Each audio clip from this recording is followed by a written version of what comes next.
Jiwaku merindukanmu, ya Allah yang hidup. Jiwaku haus kepadamu, ya Allah yang hidup. Ku bersyukur kepadamu, sumber pengharapanku, penolongku dan Allahku, tiada yang sepertimu.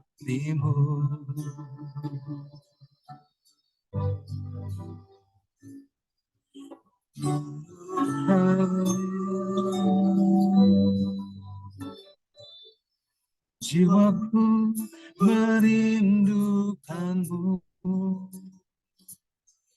ya Allah yang hidup.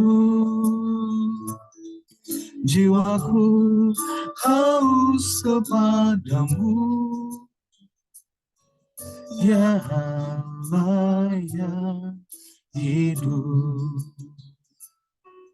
Ku bersyukur kepadamu, sumber pengharapanku, penolongku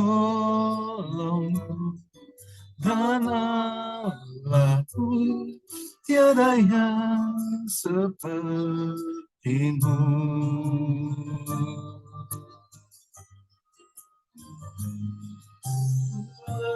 Bersyukur kepadamu, sumber pengharapanku,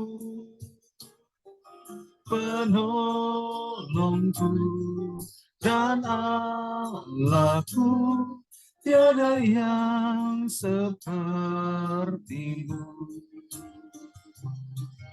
Bersyukur kepadamu, sumber pengharapanku, penolongku dan Allahku, tiada yang sepertimu.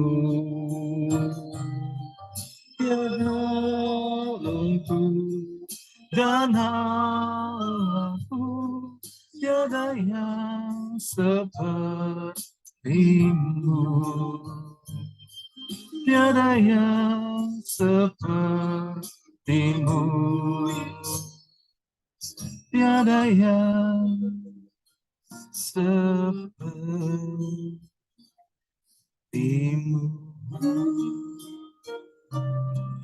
Kami bersyukur Tuhan buat sore hari ini kami boleh berkumpul kembali di kelas kami yang terakhir Tuhan di semester ini. Terima kasih buat penyertaan dan pembimbingan Tuhan melalui dosen-dosen kami yang luar biasa, sehingga kami semakin diperlengkapi tiba di akhir hari di semester 4 ini Tuhan.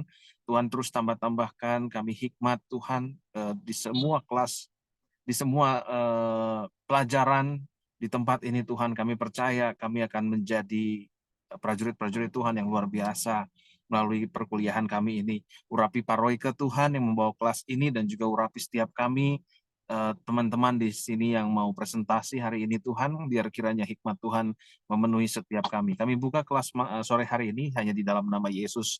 Kami berdoa dan mengucap syukur. Haleluya. Amin. Silakan Pak Royke.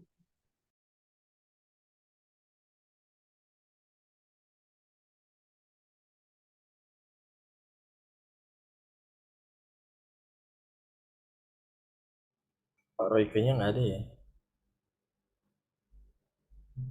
Iya, baru masuk. Kalau Pak Yuka nggak ada, berarti nggak jadi presentasi dong Kak Sam. Just kidding ya Kak Sam. Just kidding ya Kak Sam. Shalom Pak Royke, boleh dimulai ya Pak presentasinya?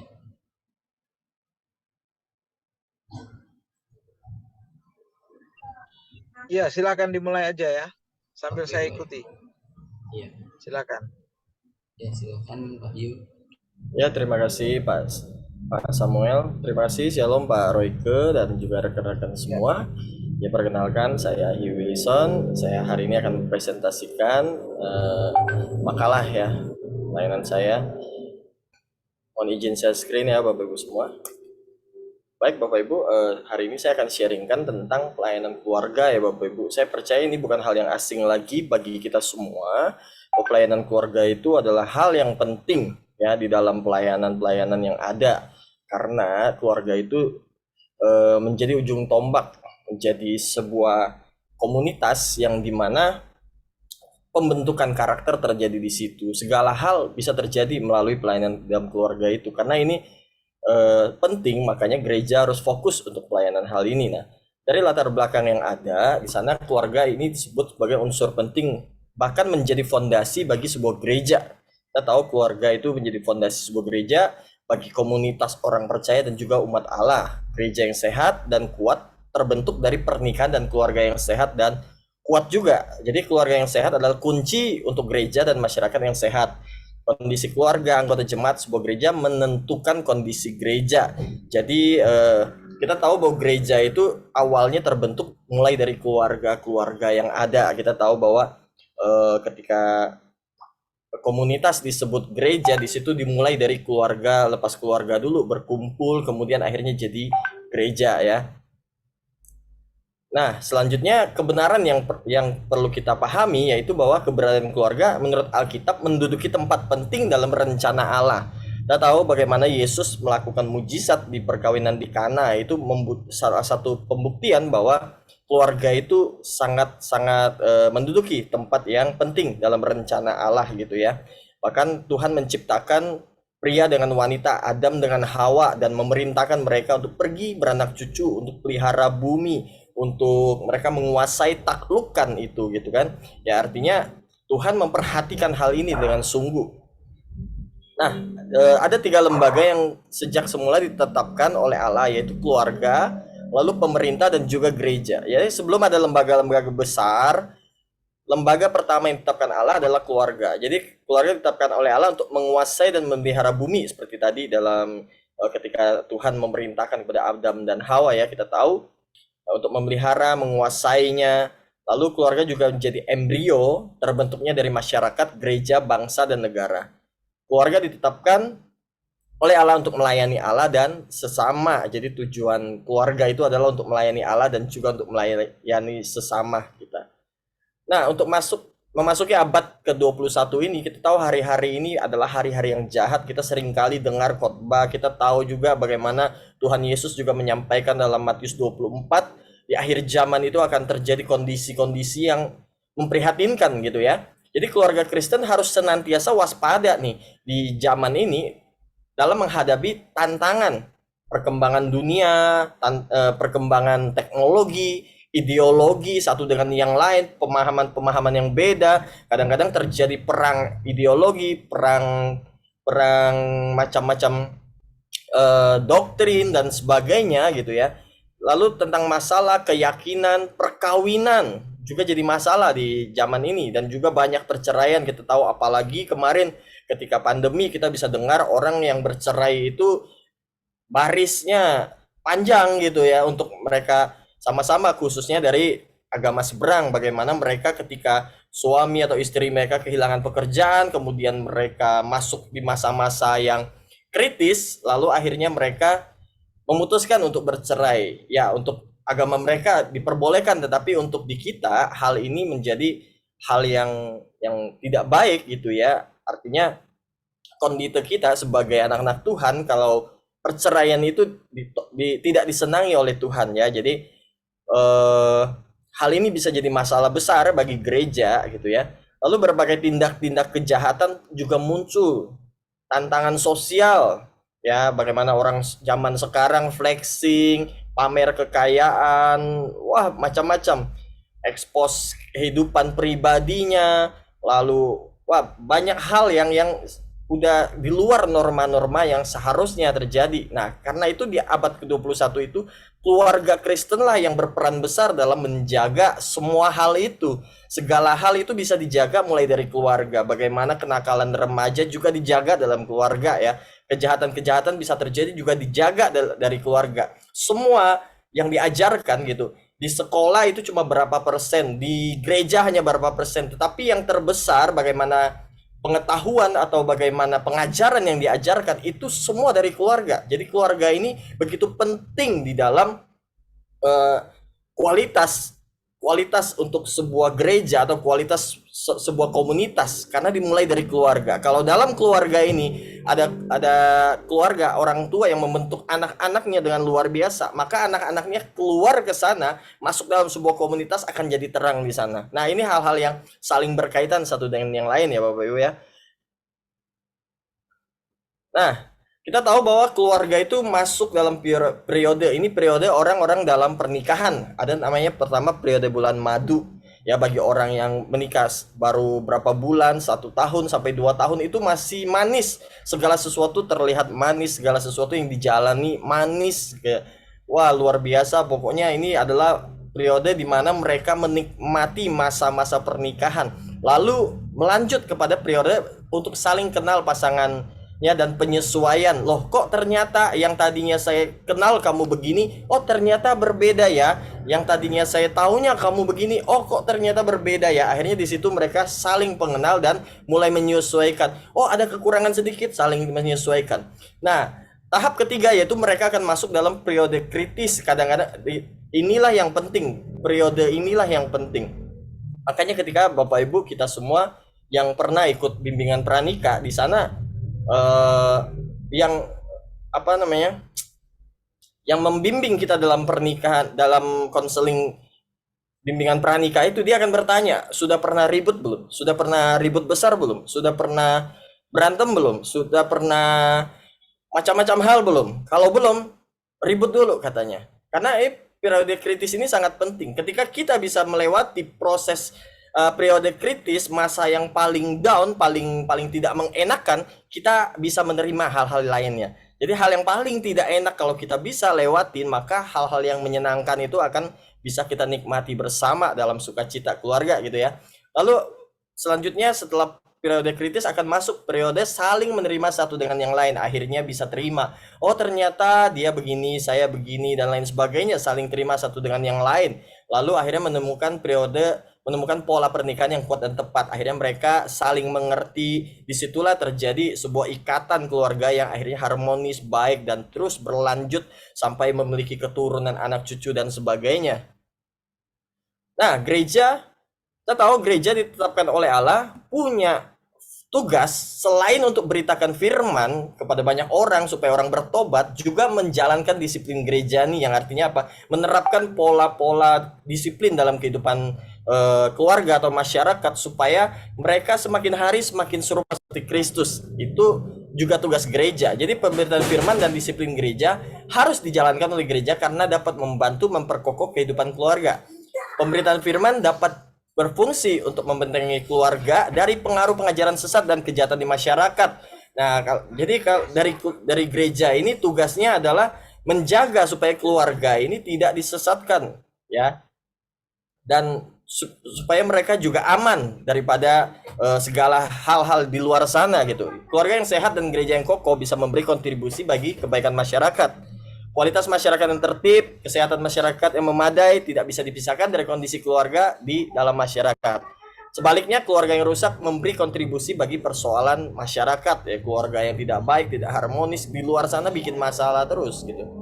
Nah, apa yang harus jadi program pelayanan di dalam keluarga? Kita tahu ya ini sudah biasa ada di gereja, yaitu memberikan bimbingan konseling pranikah bagi pasangan muda. Mereka yang sebelum mau menikah, mereka konseling dulu, mereka saling cocokkan dulu dan lain sebagainya. Lalu ada namanya bimbingan konseling pasca nikah. Setelah nikah pun perlu dibimbing, karena seorang yang masuk dalam pernikahan belum tentu langsung tahu, langsung hebat, langsung ngerti seluk-beluk tentang pernikahan, seluk-beluk tentang keluarga. Mereka harus belajar dari orang-orang yang berpengalaman. Ya, tentunya di sini konselor, bisa juga dengan orang tua yang sudah menjalani kehidupan keluarga yang lama. Lalu gereja bisa mengadakan seminar dan kiat-kiat mengelola keuangan. Keuangan ini jadi hal penting karena tanpa keuangan yang kuat biasanya keluarga bisa goyah. Tetapi kalau udah masuk tahap kritis menerima satu dengan yang lain, mereka bisa sama-sama mengerti hidup, mencukupkan diri dengan yang ada, mereka bisa mengelola keuangan dengan baik. Mereka tidak akan kekurangan tetapi tidak kelebihan, namun kehidupan keluarga mereka akan bisa tetap harmonis. Karena itu perlu ada seminar dan pengajaran tentang bagaimana mengelola keuangan dalam keluarga. Lalu tentang seminar parenting, biasa masalah juga seringkali muncul dari anak-anak yang mereka berusaha besarkan. Orang tua ayah pengennya anak begini, ibu pengennya begini, nggak kompak. Kalau nggak kompak ketika mendidik anak, yang satu misalkan keras, satu lembut, akhirnya anak memihak kepada satu, bilang papa jahat, mama baik, dan lain sebagainya. Karena itu perlu ada seminar parenting di mana supaya menyatukan visi antar keluarga ini, bagaimana kita harus sama-sama membentuk anak-anak kita menjadi anak-anak yang berkualitas di zaman ini gitu ya. Lalu pembekalan dan seminar mengenai kehidupan seksual ini juga penting. Ini juga jadi masalah besar gitu ya dalam kehidupan keluarga. Jadi perlu juga ada pembekalan tentang kehidupan seksual, bagaimana hidup dalam kekudusan seksual dalam keluarga dan sebagainya, bagaimana menjaga diri daripada godaan-godaan dari luar supaya keluarga ini bisa terjaga gitu. Lalu mengajarkan keluarga dalam hubungannya dengan keluarga besar, dengan orang tua, dengan saudara dan lain sebagainya. Ya artinya udah ada batas-batasan yang tidak sama seperti dulu. Kalau dulu orang tua adalah keluarga inti kita, setelah menikah keluar, maka keluarga inti kita adalah suami, istri dengan anak. Si orang tua kita itu menjadi prioritas yang selanjutnya gitu. Lalu mengadakan seminar mengenai komunikasi dalam keluarga. Komunikasi ini pegang peranan yang sangat penting Bapak Ibu semua. Nah, kesimpulannya gereja harus fokus dalam pelayanan keluarga karena keluarga adalah fondasi bagi sebuah gereja. Gereja yang sehat dan kuat terbentuk dari pernikahan dan keluarga yang sehat dan kuat. Keluarga perlu dibina sejak awal perencanaan pernikahan. Jadi sejak pranikah sudah direncanakan, dibina sejak awal. Bahkan pembinaan dan pembekalan dapat dilakukan sejak seseorang memutuskan untuk mencari pasangan hidup yang sepadan. Ya, demikian presentasi saya. Terima kasih, Tuhan Yesus memberkati.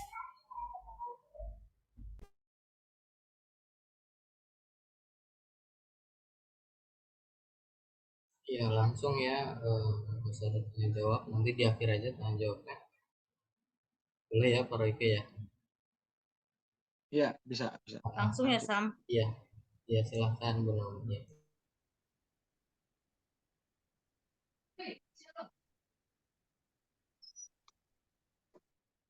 Shalom Pak Royke, shalom teman-teman semua. Di sini saya akan mempresentasikan pengalaman atau tinjauan teologis tentang gaya hidup orang Kristen yang telah lahir baru berdasarkan surat Kolose 3 ayat 1 sampai 17 dan implikasinya pada jemaat gereja Pantai Costa, House of Miracle Cibubur. Ya, Sam, next. Latar belakang, gaya hidup adalah sebuah pola perilaku individu setiap hari dalam masyarakat untuk melaksukan kehidupannya. Menurut Yudi Aditya Dwindatama Kabalamai, mengatakan bahwa gaya hidup adalah suatu pola atau cara individu menunjukkan keaktualisasikan dirinya kepada lingkungan di sekitarnya.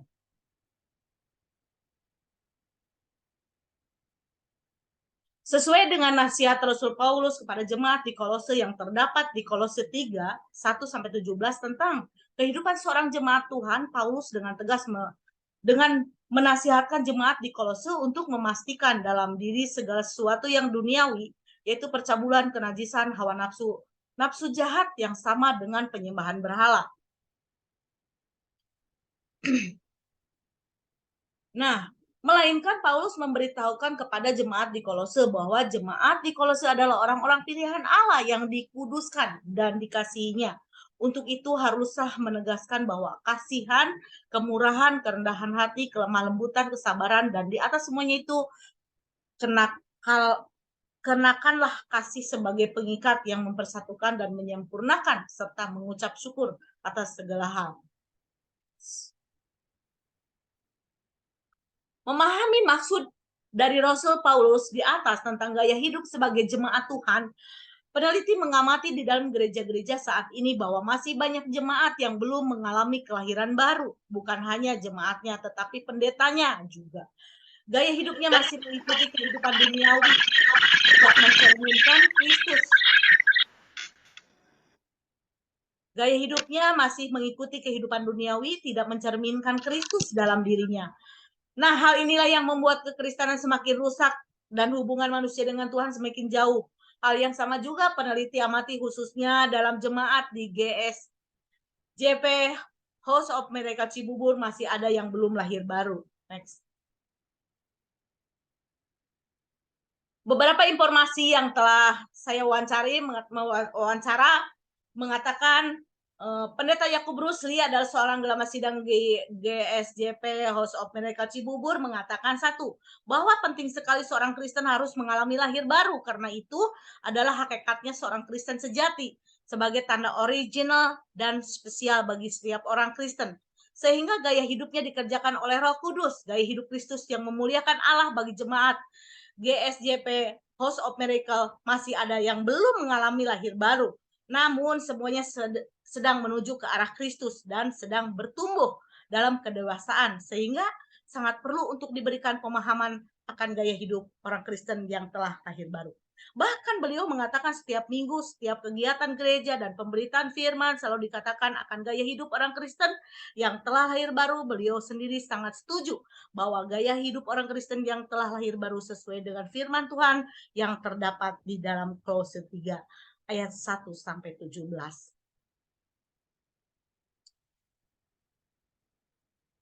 Next. Oh, yang barusan belum yang Ibu Paulina. Informasi kedua yang saya wawancari adalah Ibu Paulina mengatakan 12 bahwa penting seorang Kristen mengalami lahir baru, gaya hidupnya sedapat mungkin menjauhi dosa dan tidak kembali kepada kehidupan lama. Bagi jemaat GSJP House of Miracle Cibubur masih ada yang belum mengalami lahir baru. Maka sangat perlu untuk diberikan pemahaman kepada jemaat GSJP Cibubur tentang gaya hidup orang Kristen yang telah lahir baru. Dia juga setuju bahwa gaya hidup seorang Kristen yang telah lahir baru sesuai dengan Kolose 3 ayat 1 sampai 17. Kemudian, informasi ketiga yang peneliti wawancari adalah menggunakan inisial MK. Mengatakan bahwa penting seorang Kristen mengalami lahir baru gaya hidupnya sesuai dengan yang ada di Galatia 5 22 sampai 23. Bagi jemaat GSJP House of Miracle Cibubur masih ada yang belum mengalami lahir baru, maka sangat perlu diberikan pemahaman akan gaya hidup orang Kristen yang telah lahir baru. Dia juga setuju bahwa hidup Kristen yang telah lahir baru sesuai dengan Kolose 3 ayat 1 sampai 17. Next. Masalah yang diidentifikasikan penulis dalam hal ini adalah sebagai berikut. 1. Apakah untuk menjadi manusia baru harus dilahirkan baru? 2. Apakah gaya hidup orang Kristen sepenuhnya harus berpatokan pada Kristus? Next slide. Ketiga, bentuk kelahiran baru apa yang harus dilakukan oleh para jemaat dan pendeta?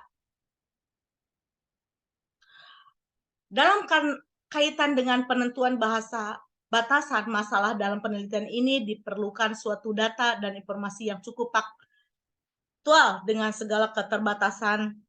Maka saya mencoba untuk menetapkan batasan-batasan masalah sebagai berikut. Apakah para jemaat memiliki keinginan untuk menjadi manusia baru? Bagaimana bentuk keinginan para jemaat untuk menjadi manusia baru? Kesimpulan, berdasarkan informasi yang telah peneliti dapatkan dan dari ketiga informasi di atas, hal ini menunjukkan bahwa untuk menjadi seorang Kristen harus mengalami kelahiran baru. Sangat penting seorang Kristen mengalami kelahiran baru dengan pengenalan akan Kristus dan menerima Yesus Kristus sebagai juru selamat. Hidupnya akan mengalami perubahan. Tidak seperti hidupnya yang dulu sebelum menerima Yesus. Bagi orang Kristen juga perlu pemahaman bagaimana gaya hidup seorang Kristen yang telah mengalami kelahiran baru.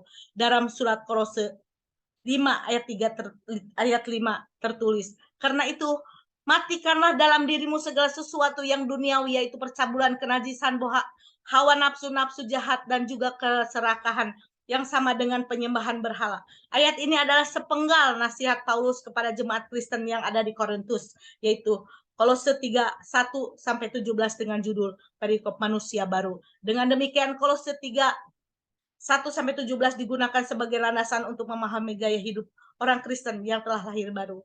Jadi di sini kita menyimpulkan bahwa kekristenan adalah suatu perubahan. Terima kasih. Tuhan Yesus memberkati.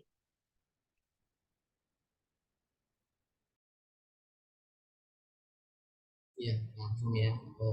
Izinkan saya buat sesinya.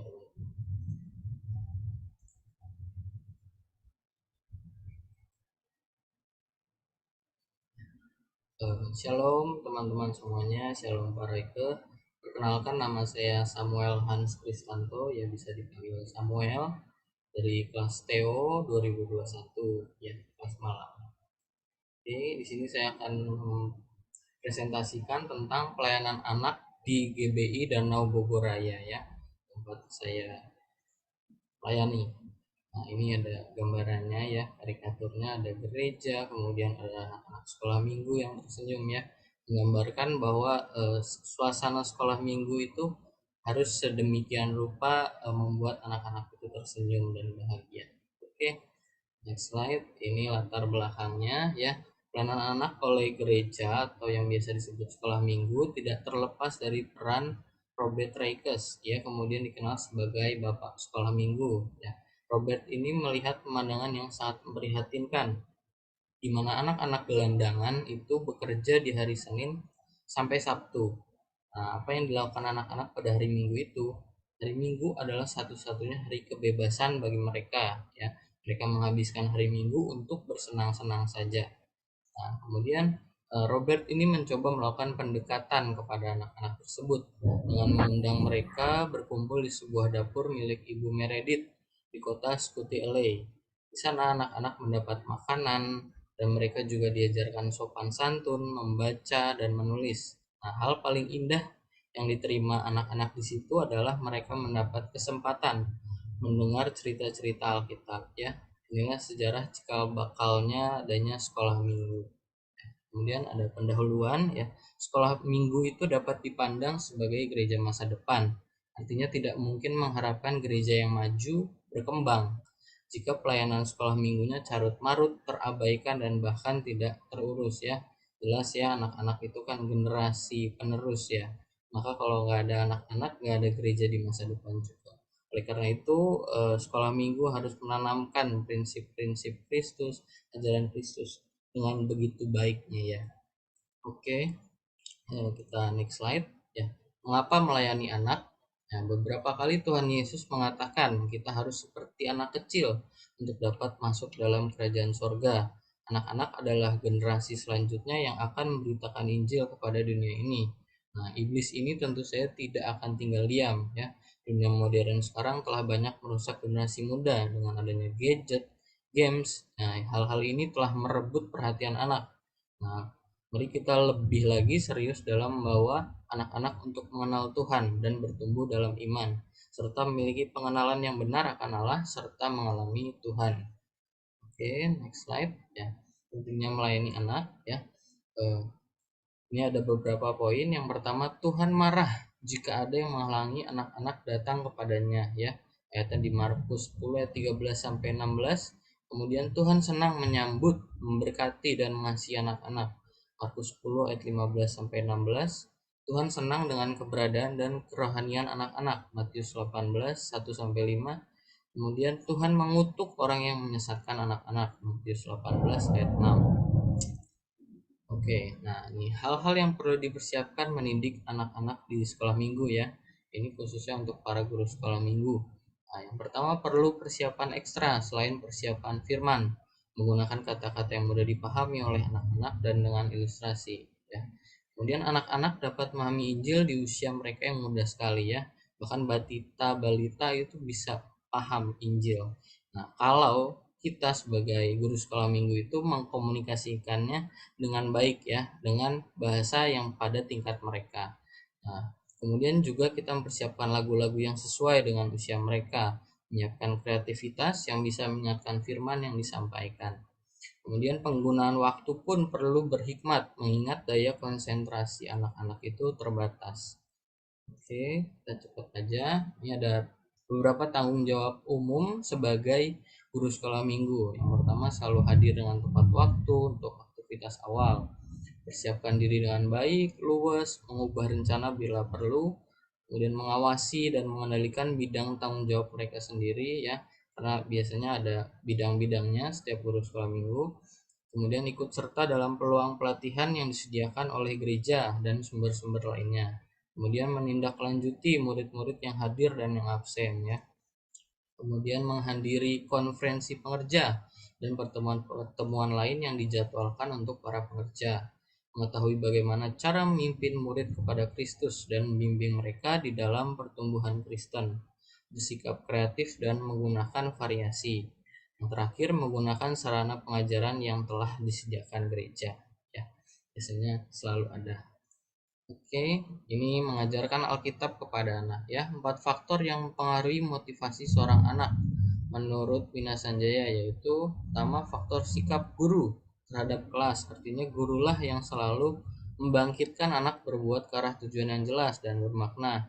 2, tingkat kesadaran diri anak. 3, pengaruh orang lain ya, maksudnya anak-anak yang lain di sekitar situ.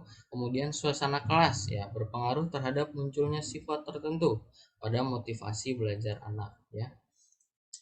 Nah, kita pada kesimpulan, karena begitu pentingnya pelayanan anak, maka kita tidak lagi menyepelekan dalam melayani anak. Baik orang tua maupun guru-guru sekolah minggu akan lebih lagi mempersiapkan diri untuk sungguh-sungguh dalam pelayanan anak, mengupgrade diri lebih kreatif dan dengan kasih melayani anak-anak.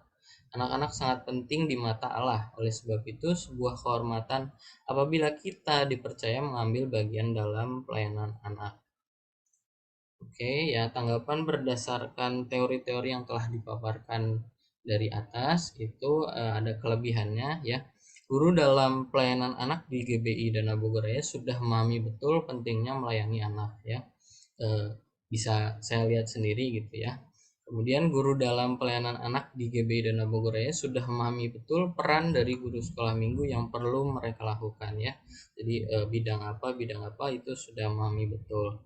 Nah, cuma ada kekurangannya. Nah, kekurangannya yaitu beberapa guru dalam pelayanan anak di GBI Dana Bogoraya memang kurang bisa melakukan secara baik beberapa poin dari 9 poin dalam tanggung jawab umum sebagai guru sekolah minggu, khususnya untuk pertemuan-pertemuan pengerja ya, karena keterbatasan waktu mereka. Oke, ini referensinya. Terima kasih, Tuhan Yesus memberkati.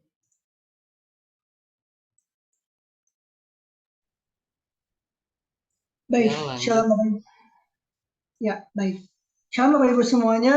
Terima kasih Pak Royke buat kesempatannya sore hari ini. Terima kasih juga buat Tuhan Yesus Kristus yang masih memberikan aku kesempatan sore hari ini boleh presentasi ya. Oke, boleh dibantu slide-nya Kak Samuel. Ya, pada hari ini saya mempresentasikan tentang pelayanan Gembala Youth Cool Faithfulness di Gereja Bethel Indonesia PRJ CK7 di Kemayoran. Teman-teman, ini aku tadi salah alamatnya, belum dirubah, mohon maaf ya. Ya, pada hari ini Kamis 4 Mei 2023, saya sendiri Peter Owen Falno Chandra. Slide selanjutnya Kak Samuel. Nah, ini ada beberapa foto-foto kegiatan saat kami Cool Faithfulness ya. Online setiap hari Sabtu jam 4 sore. Mungkin teman-teman boleh lihat istilah dari gambar ini bahwa banyak teman-teman yang puji Tuhan sangat hadir, dan juga ada Bina yang waktu udah sempat hadir juga ada Cindy Pak kita yang sangat memberkati ya. Nanti teman-teman boleh mendengarkan di YouTube-nya, ada linknya ya. Oke, slide selanjutnya Kak Samuel. Latar belakang. Oke, dalam setiap kehidupan manusia diperlukan seorang pemimpin yang bisa menuntun ya. Di dalam sebuah komunitas, gembala sangat dibutuhkan untuk membawa domba lebih intim dengan Tuhan ya. Bagaimana pasti dalam setiap kehidupan kita sebagai anak-anak Tuhan, sebagai kehidupan manusia diperlukan seorang pemimpin, seorang gembala itu menuntun, membawa anak-anak yang membawa umat-umatnya dalam sebuah komunitas rohani yang sangat-sangat dibutuhkan untuk membawa mereka lebih intim, dekat, pengenalan akan Tuhan lebih dalam lagi, Bapak Ibu, dalam namanya boleh di next slide-nya, Kak Samuel. Nah, oke, selanjutnya kita akan berbicara tentang pelayanan gembala kul. Gembala kul adalah pemimpin dalam kul.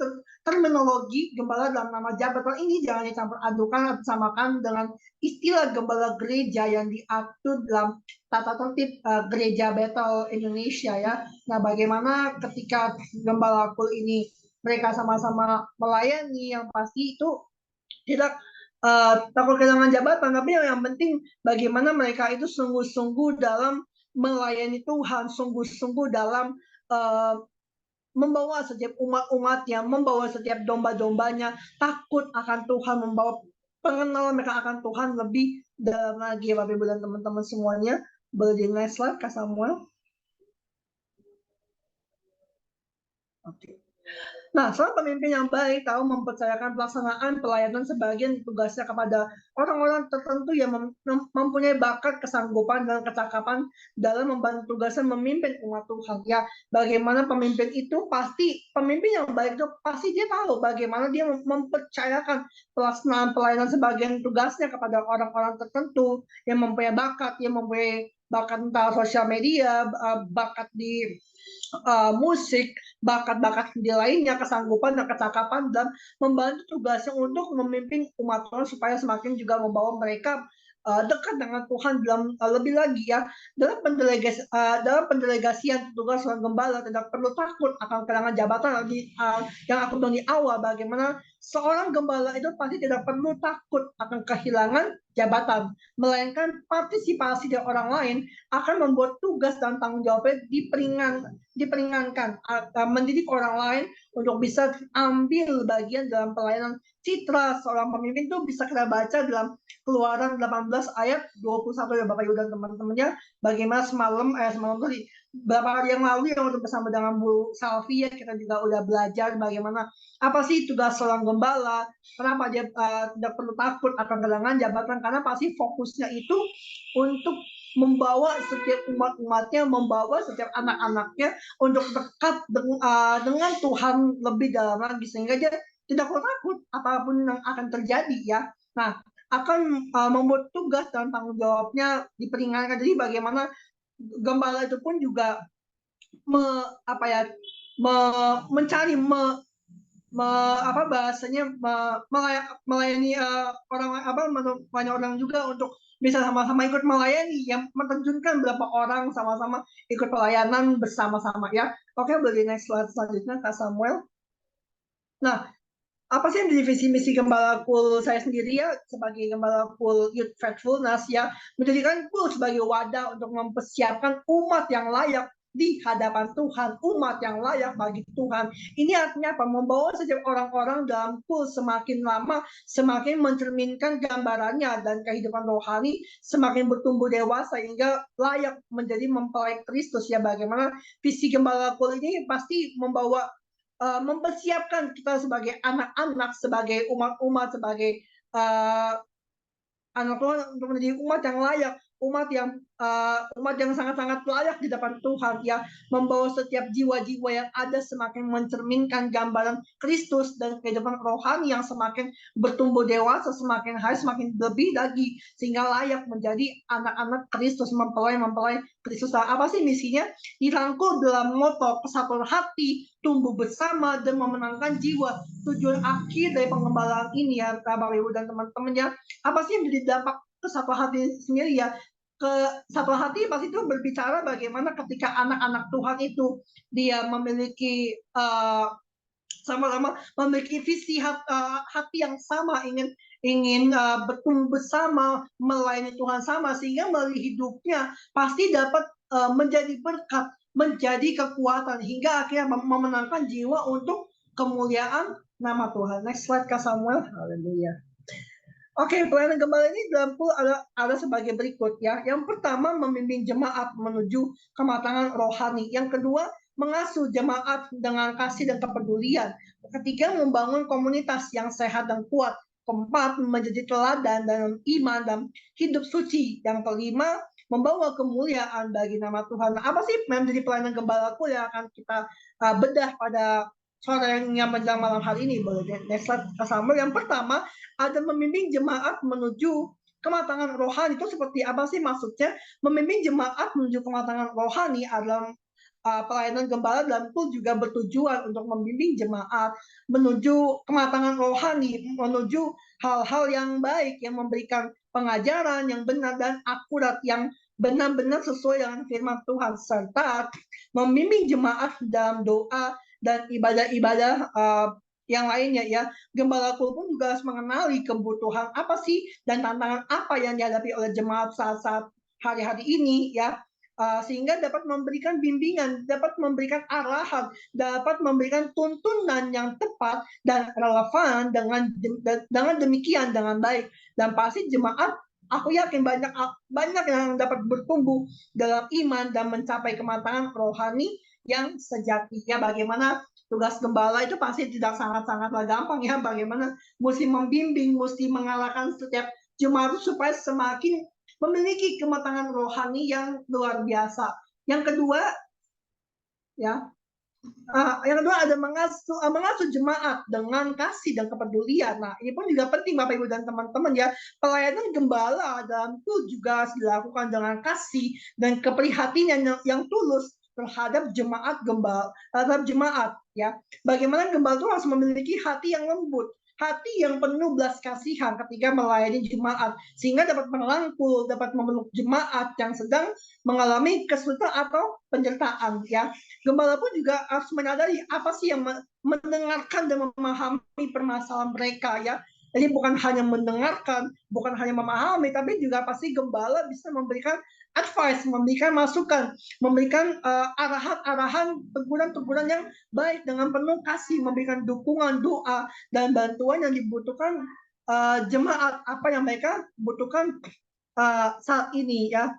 Nah, jemaat akan merasa dihargai, mereka akan merasa di-appreciate ya. Bagaimana kehadiran mereka itu tidak sia-sia, tapi mereka benar-benar merasa, oh aku ini diberkati ya, aku ini merasa dihargai ya, aku ini merasa dipedulikan ya, dicintai ya, serta merasa merasa bahwa gereja adalah tempat yang aman dan nyaman bagi mereka untuk bertumbuh. Yang ketiga, membangun komunitas yang sehat dan kuat. Bagaimana sih Bapak Ibu dan teman-teman ya, yang pasti pelayanan gembala yang juga bertujuan untuk membangun komunitas yang sehat dan kuat. Hal ini pun dilakukan dengan memfasilitasi pertumbuhan dan pelayanan anggota jemaat ya. Bagaimana ketika gembalaku itu pasti mesti tahu apa sih yang menjadi keinginan jemaat, itu pasti menyediakan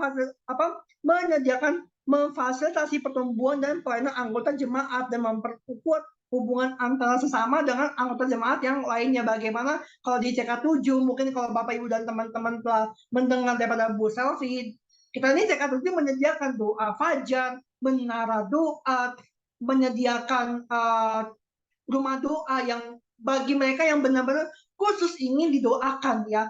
Gembala pun juga tahu mampu memotivasi dan menginspirasi jemaat untuk terlibat dalam pelayanan dan membangun relasi yang sehat dengan sesama anggota jemaat dengan cara ini ya. Bagaimanapun gembala jemaat itu pun pasti perlu memotivasi dan menginspirasi jemaat untuk terlibat dalam pelayanan yang mensertakan mereka yang ingin rindu melayani. Pasti kita akan bantu, kita akan menolong mereka yang membangun relasi yang baik ya.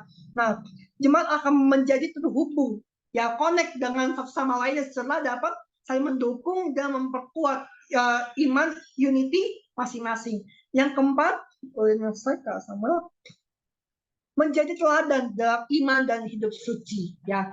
Nah, pelayanan ini pun gembala dalamku juga harus dilakukan dengan menjadi teladan dalam iman dan hidup suci ya. Gembala harus hidup sesuai dengan prinsip-prinsip Alkitab ya, dapat memberikan contoh-contoh yang baik bagi jemaat. Gembala pun juga harus mampu memotivasi, menginspirasi jemaat untuk hidup seturut dengan apa yang Tuhan mau, serta membantu mereka untuk mengatasi godaan-godaan, cobaan-cobaan, tantangan yang ada di dunia ini, ya. Nah, dalam dunia pun dengan cara ini, kita yakin bahwa jemaat pasti akan dapat melihat kehidupan gembala sebagai teladan yang luar biasa, teladan yang keren, teladan yang inspiratif, memotivasi mereka untuk hidup dengan saleh dan kudus. Ya, yang kelima, yang terakhir, membawa kemuliaan bagi nama Tuhan. Ya, pelayanan gembala kuli pun pasti dilakukan dengan tujuan untuk memuliakan nama Tuhan. Ya, harus memimpin jemaat dengan bijaksana, mengasihi mereka dengan tulus hati, sehingga jemaat dapat merasakan kasih Allah melalui pelayanan gembala. Gembala pun mampu memberikan pengajaran-pengajaran yang benar dan akurat, sehingga jemaat dapat tumbuh dalam iman, mencapai kematangan rohani yang sejati. Dengan cara ini pun jemaat akan dapat menjadi saksi-saksi yang efektif bagi Kristus, serta membawa kemuliaan bagi nama Tuhan di dunia ini. Berikutnya, slide selanjutnya Kak Samuel. Oke, ada model-model pelayanan ya, yang terakhir Bapak Ibu dan teman-teman ya. Apa sih model pelayanan dalam gembala kul ini ya, pasti mengikuti metode pelayanan apa yang Tuhan Yesus telah lakukan sebagai gembala agung yang baik, gembala agung yang luar biasa. Teladan yang diberikan Tuhan Yesus pada murid-muridnya bukan sekedar membasuh kaki, tetapi lebih kepada pengorbanan dirinya untuk keselamatan umat manusia. Nah, bagaimana sih dalam memimpin cara Tuhan Yesus yang luar biasa ini? Yang pertama, memberikan arah. Yang kedua, mengambil keputusan. Yang ketiga, menentukan siapa yang bertanggung jawab atasnya. Yang keempat, memberikan teladan. Ya, oke, kesimpulannya adalah dalam melayani kul ini dibutuhkan kepekaan suara Tuhan lebih dalam dan lebih dalam lagi. Sekian, terima kasih. Tuhan Yesus memberkati.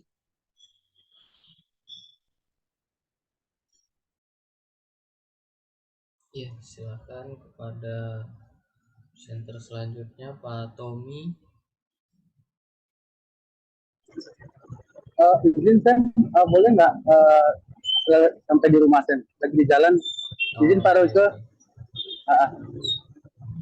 Saya dulu nggak Pak? Ya, Ya, kalau gitu Pak Yuda diganti, dulu. di change dulu. Ya, silakan Pak Yuda.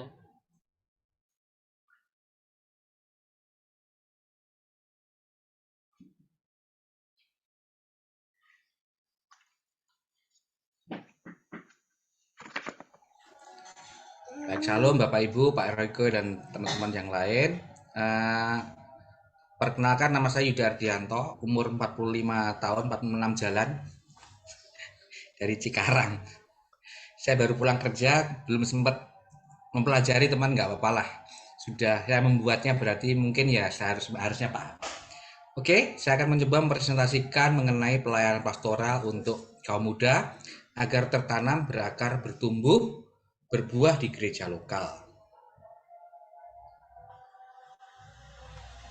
Oke. Nah, latar belakang masalah ya, pasca pandemi COVID-19 banyak sekali jemaat maupun pengerja yang tidak kembali ke gereja lokal. Bagi generasi muda, tertanam di gereja mungkin bukan sebuah hal yang mudah. Sebaliknya, berpindah-pindah atau bahkan tidak bergereja sama sekali bukan sesuatu yang sulit dilakukan. Tiga alasan terbesar mengapa anak muda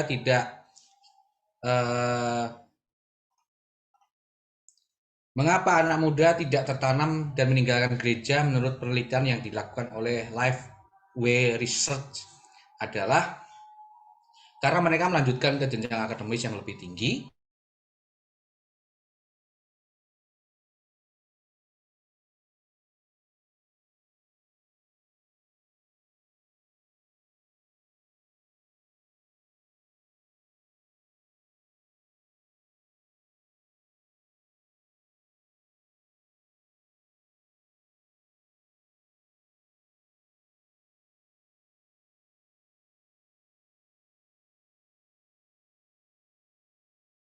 Halo Pak Yuda, nge-freeze ya Pak Yuda ya?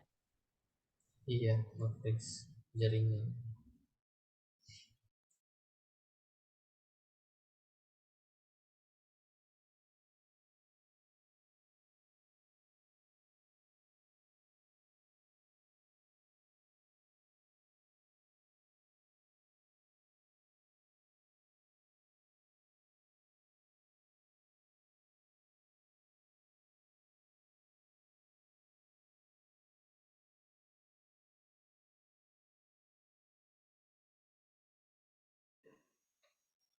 Pak Yuda keluar ya, Nah, terbentak. keluar kepental, Pak. Hmm. Lu masuk lagi tuh. Pak Yuda di posisi mana? Di rumah? Mohon maaf kelempar Bapak Ibu. Pak Royko minta maaf. Bisa saya lanjutkan? Oke, coba lanjut. Yang share screen mungkin orang lain aja. Mungkin membantu. Oke Pak, saya coba dulu ya. Nanti kalau Ya, ini saya kirim silakan. SM.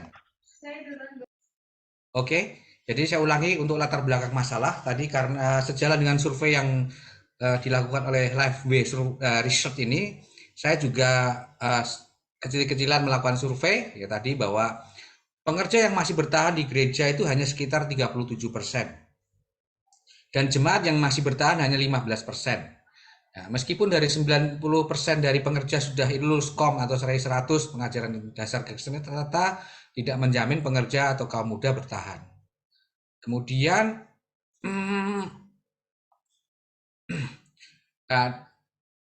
dari latar belakang di atas makalah pelayan pastoral untuk kaum muda agar tertanam berakar, bertumbuh dan berbuah di gereja ini ditulis dengan metode kajian pustaka kualitatif dengan rumusan masalah sebagai bagaimana membuat jemaat bisa tertanam, berakar, bertumbuh dan berbuah di gereja lokal.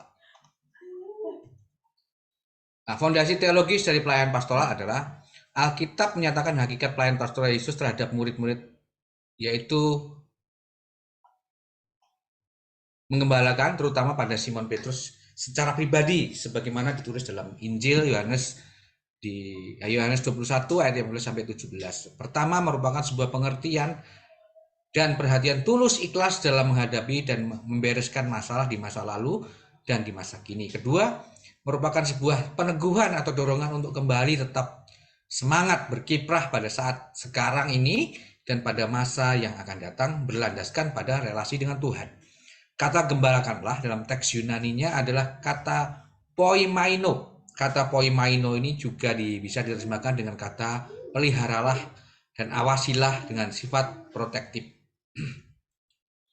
Fondasi teoritis pelayanan pastoral. Gereja patut membuka diri, terutama pada masa-masa kini ya, dan ikut masuk ke dalam media komunikasi elektronik ini dan memanfaatkan kecakapan manusia dengan hati dan sikap menggembalakan. Dimensi aspek-aspek digital yang dibutuhkan dalam pelayanan pastoral, itu peran gembala menjadi sangat penting dan krusial mengingat perubahan zaman senantiasa berpotensi pada perubahan tata nilai yang pada akhirnya membawa pada perubahan gaya hidup, cara pandang, dan proses pengambilan keputusan. Peran gembala dalam pelayanan pastoral saat ini mau tidak mau harus memasuki ruang virtual atau dunia maya dalam pendekatan kepada konteks masyarakat masa kini. Pelayan pastoral kaum muda-mudi yang kreatif dan inovatif. Ya, pengalaman juga menunjukkan bahwa penggunaan teknologi multimedia di gereja, teks, audio, video, grafik, animasi telah menyebabkan proses komunikasi gerejawi menjadi jauh lebih menyentuh, menarik, interaktif, dan integratif. Sehingga presentasi untuk mentransfer khotbah, penguatan, kesaksian, pemahaman maupun pergumulan pelayan gereja relatif lebih mudah untuk ditangkap, dipahami, dan akhirnya dihayati oleh seluruh warga gereja. Konten-konten yang dapat digunakan dalam pelayanan menggembalakan terhadap antara lain ada konten WhatsApp, Twitter, Instagram, TikTok, FB, YouTube, dan lain-lain. Nah, yang tiga tertanam, berakar, bertumbuh, dan berbuah. Tertanam. Dalam Mazmur 92 ayat 13 dan seterusnya dikatakan, orang benar akan bertunas seperti pohon kurma, akan tumbuh subur seperti pohon aras di Libanon. Mereka yang ditanam di bait Tuhan akan bertunas di pelataran Allah kita. Pada masa tua pun mereka masih berbuah, menjadi gemuk dan segar untuk memberitakan bahwa Tuhan itu benar, bahwa dia gunung batuku dan tidak ada kecurangan padanya. Hidup orang Kristen itu sering diibaratkan pada seperti sebatang pohon. Orang benar itu seperti pohon yang ditanam di tepi aliran air, yang menghasilkan buah pada musimnya, yang tidak pernah layu daunnya. Apa saja yang diperbuatnya pasti berhasil. Kemudian berakar. Akar adalah suatu yang membuat tanaman tidak goyah, tidak keluar dari tanah. Akar membuat pohon dapat berdiri teguh sekalipun angin kencang sedang menerjang. Akar membuat pohon dapat hidup, bertumbuh, berkembang, lalu berbuah. Demikian pula dengan iman kita kepada Kristus, supaya iman tidak goyah atau tidak hanyut oleh banjir persoalan dan tidak terbabat oleh angin badai kehidupan, haruslah berakar di dalam Dia. Orang percaya harus melekat kuat kepadanya dan bersatu dengannya bagaikan akar tertanam menjalar yang melekat kuat dan bersatu pada pohon ataupun pada tembok rumah. Bertumbuh berkaitan dengan adanya perubahan. Tanaman dikatakan bertumbuh bila menampakkan perubahan, ya ini semakin tinggi, besar dan berkembang. Akar yang sehat akan menghasilkan pertumbuhan. Demikian juga kehidupan orang percaya atau keluarga Kristen yang bertumbuh dalam pengetahuan dan pengenalan akan Allah. Berbuah, bila kita menanam pohon, mulai dari kecil sampai pohon itu bertumbuh menjadi besar dan tinggi, akhirnya kita mengharapkan pohon itu akan buahnya. Pohon yang bertumbuh tanpa berbuah adalah percuma. Alkitab mengatakan setiap ranting padaku yang tidak berbuah dipotongnya, dan setiap ranting yang berbuah dibersihkannya supaya ia lebih banyak berbuah. Yohanes 15 ayat 2. Allah menghendaki setiap pribadi Kristen ataupun keluarga Kristen bertumbuh dan berbuah. Buah yang dikehendaki Allah adalah melakukan kehendaknya, yang salah satunya terwujud dengan melakukan pelayanan. Pertumbuhan yang sehat akan berbuah pelayanan kepada Tuhan yang diwujudkan kepada sesama, yaitu Matius 7 ayat 15 sampai 20. Kesimpulan dan saran untuk membangun pelayanan pastoral kaum muda agar tertanam, berakar, bertumbuh dan berbuah di gereja lokal, maka gereja harus dibangun atas fondasi yang kuat juga. Gereja harus menyiapkan infrastruktur yang baik agar pelayanan pastoral bisa berjalan dengan baik pula. Unsur-unsur di dalam pelayanan pastoral seperti struktur organisasi, penerapan manajemen gereja harus benar-benar disiapkan sedemikian rupa. Saat ini gereja berhadapan langsung dengan kemajuan teknologi informatika yang membentuk suatu peradaban baru. Peradaban di mana manusia dapat berkomunikasi tidak harus bertatap muka, tetapi di ruang dan tempat yang berbeda dapat berkomunikasi secara cepat dan instan.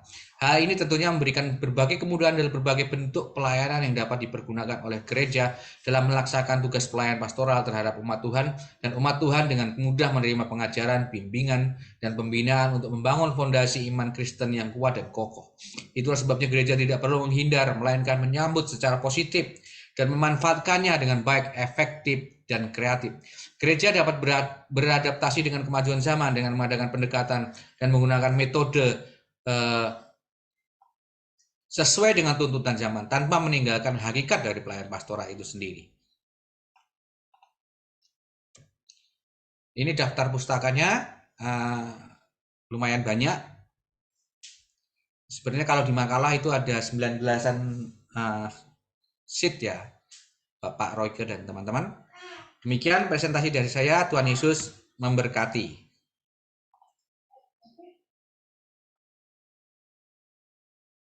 Ya, kepada Bu Astrid ya dipersilakan ya.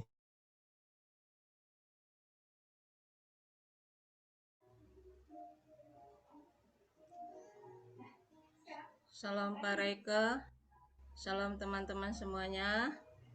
Nama saya Astrid Natasha dari Prodi Teologia. Saya akan mempresentasikan konsep dasar pelayanan anak menurut Matius 19 ayat 13-15 dan implementasinya terhadap kualitas pelayanan guru serta pertumbuhan rohani anak sekolah minggu di Gereja Bethel Indonesia, Pamulang Tangerang.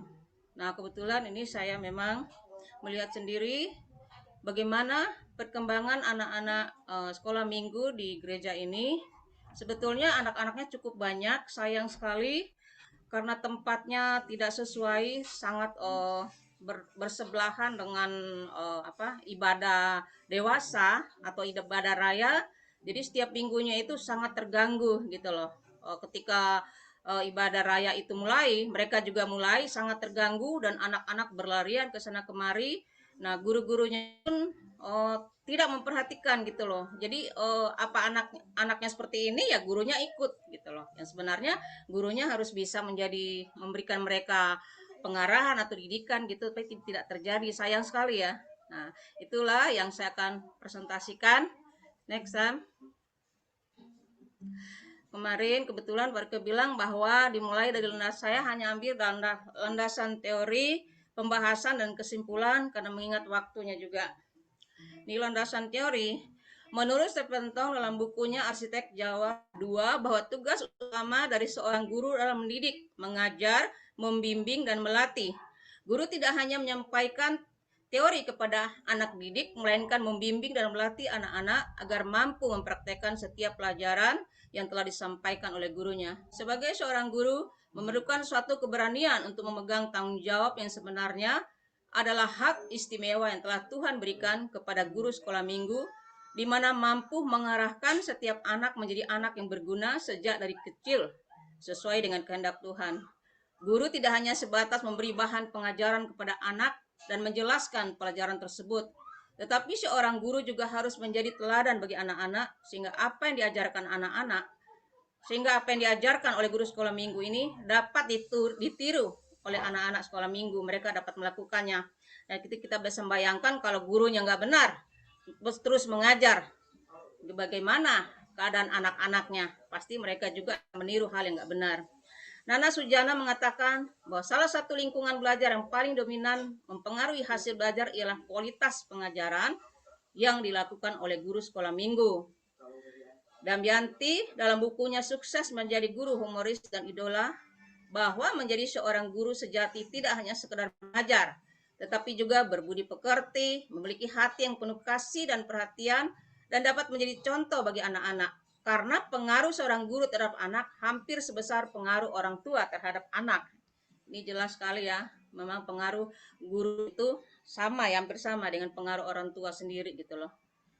Next ya.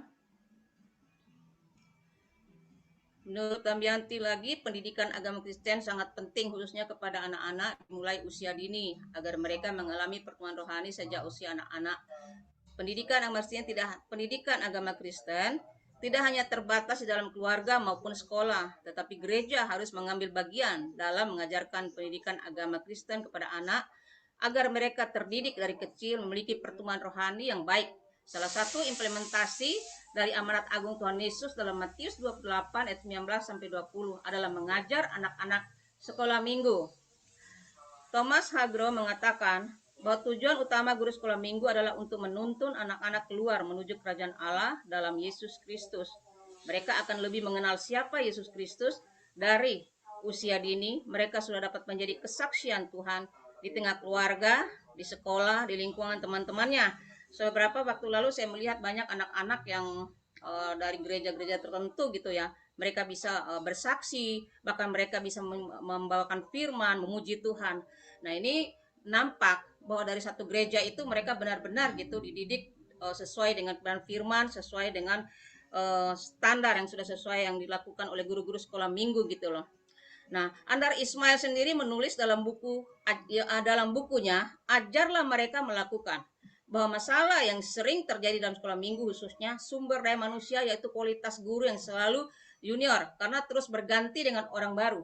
Guru sekolah minggu yang terus berganti akan mempengaruhi kualitas guru karena adaptasi dan pengenalan pada anak masih kurang, serta guru kurang kreatif dalam memilih metode mengajar dan alat bantu yang menarik bagi anak-anak.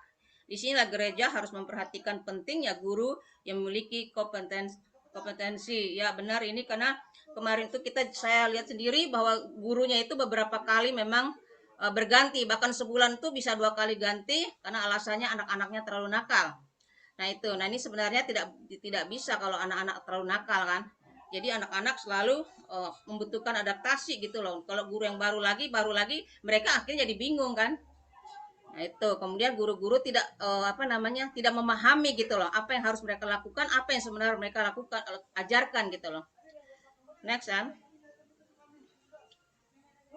Perkataan Yesus tentang pelayanan anak diucapkan dalam Injil Matius 19 ayat 13 sampai 15. Ada tambahannya juga dalam Injil Markus dan Lukas.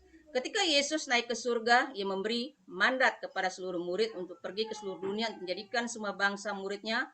Mandat ini menjadi tugas dan tanggung jawab setiap orang percaya yang adalah gereja sendiri. Gereja lah yang menjadi utusan Allah yang bertanggung jawab atas iman dan kehidupan rohani setiap anggota jemaatnya. Tidak terkecuali anak-anak adalah bagian dari jemaat. Gereja harus bertanggung jawab sampai suatu hari kelak anak-anak ini dapat bertanggung jawab atas iman dan kehidupan rohani mereka secara mandiri. Jelas ya, gereja memang memiliki tanggung jawab untuk masa depan anak-anak sekolah minggu. Kitab Perjanjian Lama juga menyebutkan tentang pentingnya pelayanan anak, pentingnya kepada anak-anak. Amsal 22:6 menyebutkan, didiklah orang muda menurut jalan patut baginya, maka pada masa tuanya pun ia tidak menyimpang dari jalan itu. Pendidikan dan pengajaran yang ada dalam kitab Amsal ini umumnya ditujukan pada anak-anak generasi muda atau anak-anak mulai usia dini. Secara khususnya juga melaksanakan perintah dan sikap Tuhan Yesus pada anak-anak seperti dalam Matius 19 ayat 13-15. Lalu orang membawa anak-anak kecil kepada Yesus supaya ia meletakkan tangannya atas mereka dan mendoakan mereka. Next, Tuhan menghendaki anak-anak dibawa kepadanya. Dari peristiwa pelayanan dilakukan Yesus menurut Matius 19 ayat 13-15 menjelaskan betapa Tuhan Yesus sangat mengasihi anak-anak dan menghendaki mereka untuk datang kepadanya. Tuhan Yesus merintahkan agar jangan seorang pun menghalangi anak-anak datang kepadanya, melainkan orang dewasa membawa anak-anak datang kepadanya. Tuhan Yesus sangat memperhatikan keadaan anak-anak. Ia rindu untuk menerima, mengasihi, dan memberkati mereka. Bukan hanya itu, tetapi Tuhan Yesus sangat memperhatikan keselamatan dan pembinaan rohani anak-anak. Oleh sebab mereka adalah jiwa yang membutuhkan keselamatan disediakan bagi semua umat manusia yang percaya. Di sini benar bahwa setiap anak-anak itu sangat membutuhkan orang dewasa. Kita-kitalah sebagai orang dewasa yang akan menuntun anak-anak itu, yang akan membawa anak-anak itu kepada Tuhan. Dari sejak dini, anak-anak dibawa mengenal Tuhan Yesus, sebab anak adalah bagian terpenting dari tubuh Kristus. Dan anak juga adalah bagian dari kerajaan surga. Jadi sebagai satu tubuh dalam Kristus, maka anak diperlukan untuk saling melengkapi antara anak-anak dengan orang dewasa. Jadi anak-anak bersama kita seperti orang dewasa saling melengkapi.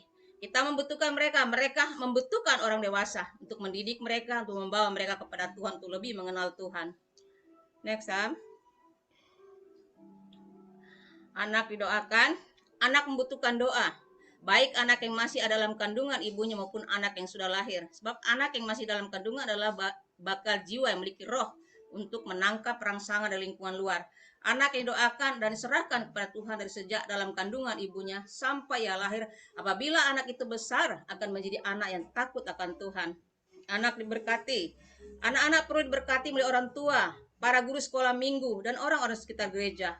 Karena itu pentingnya orang tua maupun guru sekolah minggu memiliki perilaku atau karakter seperti Yesus yang dapat menjadi dampak yang baik bagi anak-anak. Anak-anak dikasihi dan dirangkul. Tuhan Yesus sudah menjadi contoh bagi semua orang percaya, di mana Yesus melakukan pelayanan anak-anak dengan cara meluk anak-anak dengan penuh kasih. Oleh karena itu, peran orang tua maupun guru sekolah minggu sangat penting untuk memberikan perhatian khusus, seperti mengasihi dan merangkul mereka agar mereka merasa nyaman dan merasakan kehangatan kasih Tuhan dalam dirinya. Seringkali anak-anak seperti saya katakan tadi di satu gereja ini berganti guru itu karena terlalu nakal, nggak sanggup katanya mengurusnya. Padahal anak-anak ini, kalau kita lihat bagaimana perjalanan Yesus itu melayani anak-anak itu dirangkul, disayang gitu loh, diperhatikan gitu loh. Kalau mereka dibuat seperti itu, saya yakin mereka bisa nurut karena mereka merasakan kehangatan gitu, kenyamanan. Next, pelayanan sekolah minggu sangat penting lakukan. Melayani anak adalah yang dikehendaki Allah agar anak-anak lebih mengenal Tuhan. Namun pelayanan benar tentang pelayanan anak tidak semua orang dewasa mengetahuinya. Karena itu pelayanan anak yang benar dalam gereja perlu diketahui kebenaran sesungguhnya sesuai firman Tuhan. Pelayanan anak landasan adalah Alkitab dan setiap guru harus dapat mengerti dan menerapkannya. Seperti yang saya lihat sendiri, banyak ini yang memang dituntut dari sebuah gereja yang untuk memperhatikan guru-guru sekolah minggu juga, tidak hanya asal menempatkan guru sekolah minggu gitu loh. Dan banyak mereka yang tidak mengerti firman gitu. Nah itu akhirnya mereka tidak bisa memberikan sesuatu yang lebih kepada anak-anak gitu loh. Pelayanan anak di gereja merupakan satu cara yang efektif mengajar anak menjadi pribadi yang bermoral dan rohani serta dapat melakukan kehendak Allah. Tujuan pelayanan anak agar mereka memiliki kekuatan roh dan firman Tuhan lebih pada waktu mereka dewasa. Anak-anak dibimbing untuk beribadah sebab anak-anak membutuhkan persekutuan untuk membangun kerohanian mereka. Peranan guru sekolah minggu mempersiapkan anak agar imannya bertumbuh dalam takut akan Tuhan. Mempersiapkan anak menjadi seorang yang sungguh-sungguh mengasihi Tuhan dan sesama. Guru sekolah minggu dapat memenuhi kebutuhan rohani anak karena anak-anak juga membutuhkan kerohanian yang disegarkan, seperti perhatian dan kasih sayang dan kebutuhan lain yang dibutuhkan oleh anak. Next time. Kesimpulan, kualifikasi rohani merupakan hal yang sangat penting yang harus dimiliki oleh seorang guru sekolah minggu. Oleh karena itu, pelayanan sekolah minggu sangat tergantung pada masa depan generasi penerus gereja. Seorang guru sekolah minggu harus sungguh-sungguh menyerahkan hatinya kepada Tuhan dan harus seorang lahir baru yang rohnya telah dibaharui oleh Roh Kudus. Guru memiliki kewajiban untuk memperkenalkan Kristus pada anak-anak. Hal ini hanya dilakukan bila guru telah mengenal Allah dan hidup sesuai dengan kebenaran firman Allah. Seorang guru sekolah minggu dapat menjadi teladan bagi anak-anak dan memiliki tanggung jawab untuk membimbing anak-anak dapat bertumbuh kerohaniannya. Anak adalah anugerah dari Allah bagi setiap orang tua, dan orang tua maupun guru sekolah minggu harus mendidik mereka sesuai dengan kebenaran firman Tuhan, sehingga anak-anak memiliki bekal hidup yang kekal untuk menjalani hari-hari mereka di kemudian hari atau di masa yang akan datang. Next time. Terima kasih, Tuhan Yesus memberkati. Demikian presentasi saya, Pak Royke, teman-teman semuanya. Tuhan berkati kita semua.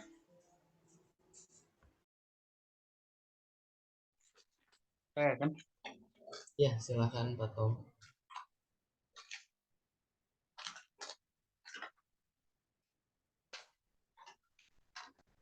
Ya, salam Pak Royke, salam teman-teman semua. Perkenalkan, nama saya Tommy Ferdinand Waruhu. Ya, berjemaat di GBI Jemaat Induk Senayan sebagai pelayan doa. Makalah yang saya tulis dalam presentasi ini adalah berjudul Kekuatan Doa dalam Pelayanan. Nah, ya, di dalam pelayanan doa yang kami jalani saat ini di GBI Jemaat Induk Senayan, kami berkolaborasi dengan KUL, ya Bapak Ibu. Jadi yang kami sebut dengan komunitas Pray for Indonesia. Jadi itu sudah berjalan kurang lebih 2 tahun selama pandemi juga. Itu kami lakukan setiap jam 5 pagi, dan itu ada pelayan doa, ada dari KUL juga gitu. Nah, sebagai pendahuluan, menurut Kamus Besar Bahasa Indonesia, doa diartikan sebagai permohonan atau harapan, permintaan, dan pujian kepada Tuhan. Dalam Alkitab, doa adalah kebaktian mencakup segala sikap roh manusia dalam pendekatannya kepada Allah. Doa sebagai perbuatan tertinggi yang dapat dilakukan manusia dalam persekutuan dengan Allah. Berdoa berarti berseru, menyembah, memuliakan, bersyukur, mengungkapkan kesedihan, dan mohon berkat kepada pencipta Tuhan Allah. Uskup Agung Trent berkata, doa bukanlah mengatasi keengganan Allah, tetapi supaya kita memperoleh kesediaan Allah yang tertinggi. Doa adalah membuka hati dan hidup kita kepada Allah, memberinya kebebasan untuk melakukan apa yang sangat ingin dilakukannya. Doalah yang mampu menghubungkan Allah dengan umatnya dalam keintiman. Nah, ini adalah dasar sebuah pelayanan. Jika bukan Tuhan yang membangun lembaga pelayanan, sia-sialah usaha mereka yang mengerjakannya, mengorganisirnya, merencanakan, dan membiayainya. Semua tokoh yang dicatat dalam Alkitab selalu memiliki ketekunan dalam doa. Orang yang oleh Tuhan telah diberi suatu visi pelayanan senantiasa berdoa untuk petunjuk atau pimpinan Tuhan, sambil meminta agar Tuhan membukakan mata mereka untuk dapat melihat kesempatan yang terbuka dan cara untuk menyelesaikan berbagai masalah. Nah, di dalam pelayanan ini kami berkolaborasi dengan anggota KUL. Itu sebagai landasannya adalah ketujuh gunung ya, yang kita tahu. Seven Mountain itu adalah ada art, ada business, ada church, ada development of poor, ada edukasi, ada government ya, Bapak Ibu semuanya ini kita tahu. Dan di dalam doa itu kami mempelajari di setiap daerah-daerah yang ada di Indonesia. Kami telah berjalan hampir 20 provinsi. Kegiatan kami adalah mempelajari satu daerah atau satu provinsi, mempelajari area-area 7 gunung tadi. Dan kami berkolaborasi juga dengan penjaga menara di setiap rayon yang ada di wilayah tersebut gitu ya. Contoh kemarin di Sumatera Barat kita berkolaborasi dengan rayon 19 dengan penjaga menaranya, dengan gembalanya sendiri, bahkan di Lampung juga, di Aceh juga, itu kita ketemunya via meeting, via Zoom gitu ya. Jadi kami berdoa, memuji, menyembah Tuhan, lalu sharing gitu ya, dan kita bertanya kepada orang yang kita undang, kendala-kendala apa aja yang bisa kita doakan, masalah-masalah apa yang terjadi di daerah tersebut, sembari kita juga mencari ya, baik itu via media atau Google gitu ya, yang terjadi di daerah tersebut gitu. Nah, pentingnya doa dalam pelayanan. Tindakan doa berarti tidak lagi memandang pekerjaan semata-mata dalam lingkup keuntungan bagi diri sendiri, tetapi melihat pada lingkup tujuan akhir untuk memperluas kerajaan Allah dan kemuliaannya. Doa menjadi sikap bergantung mutlak pada keterlibatan Allah untuk berkarya dalam pelayanan itu. Ini masih di dalam pentingnya doa dalam pelayanan. Di dalam 1 Korintus 3 ayat 16, Paulus berkata, "Aku menanam, Apolos menyiram, tetapi Allah yang memberi pertumbuhan." Paulus menjelaskan apa yang menjadi tanggung jawab pelayan, yaitu menanam dan menyiram, mengurusi dan merawatnya dengan penuh tanggung jawab. Setelah semua usaha manusia telah dilakukan, maka akhirnya pertumbuhan itu bergantung kepada Allah. Benih itu ditanam, yang tumbuh disiram, dipelihara, tetapi keberhasilan itu adalah hasil proses ilahi yang supranatural.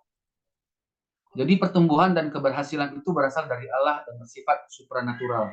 Maka doa ditempatkan pada prioritas utama dari semua prioritas dan kegiatan yang lain. Ya, di sini ada yang dikatakan benih itu ditanam, yang disiram, dipelihara, dan keberhasilan itu adalah hasil proses ilahi. Ketika kami berdoa, kami boleh bisa melihat ya Bapak Ibu, kejadian-kejadian yang sungguh luar biasa yang di luar dugaan kami.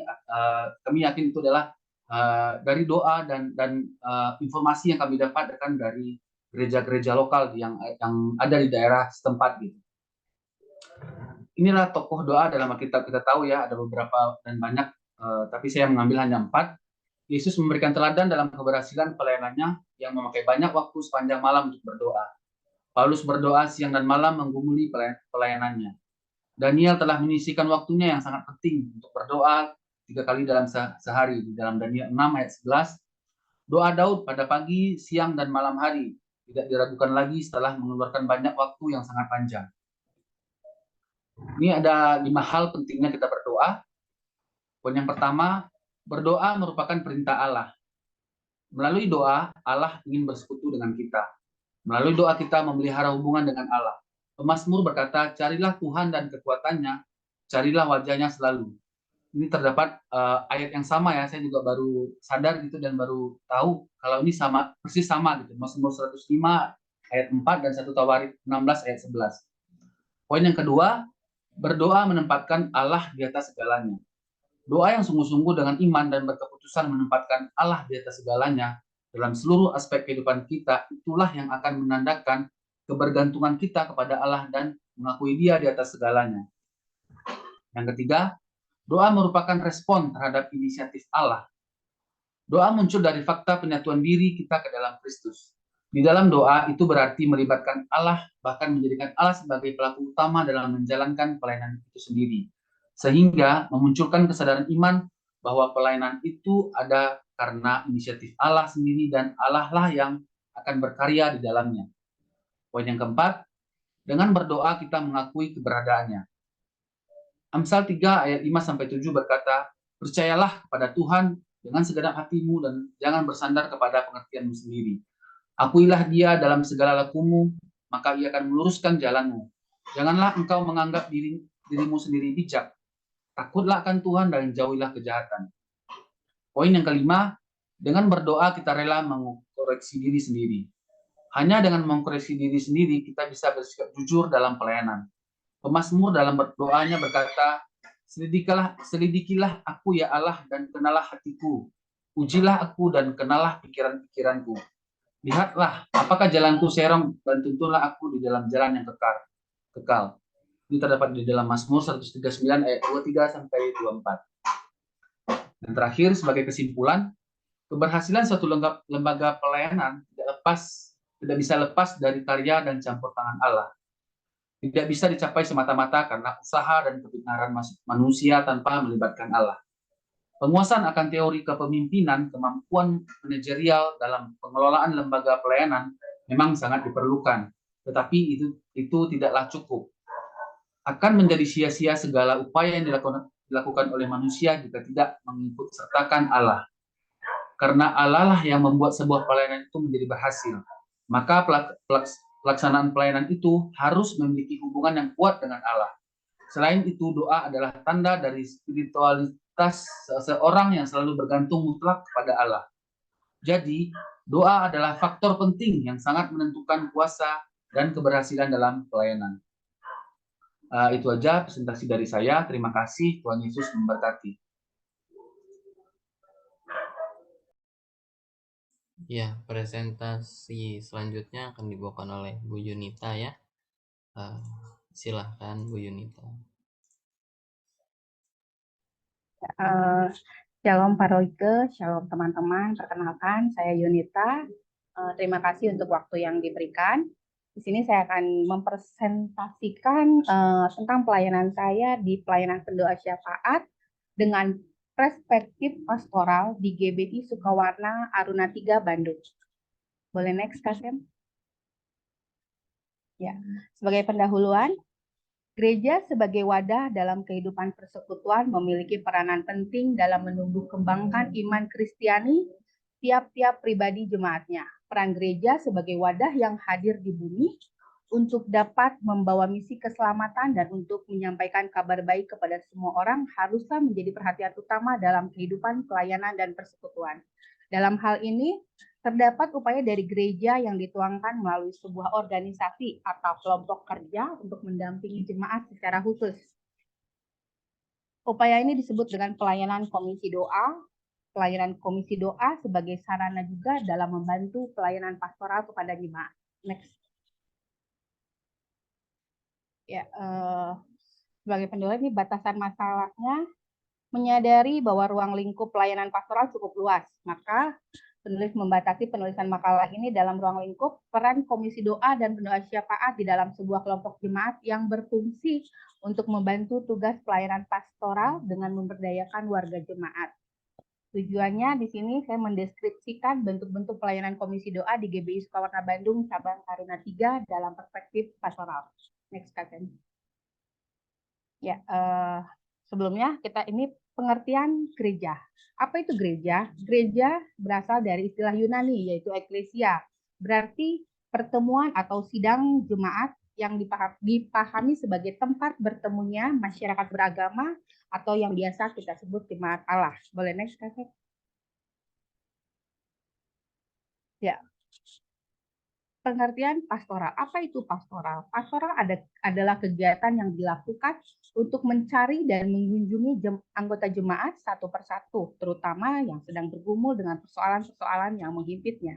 Fungsi pastoral sendiri tentunya bertujuan untuk dapat melihat makna kehidupan dengan berbagai pergumulan, membantu seseorang untuk dapat mendengarkan serta memecahkan masalahnya sendiri, dan memperdamaikan seseorang dengan kehidupannya. Next. Ya.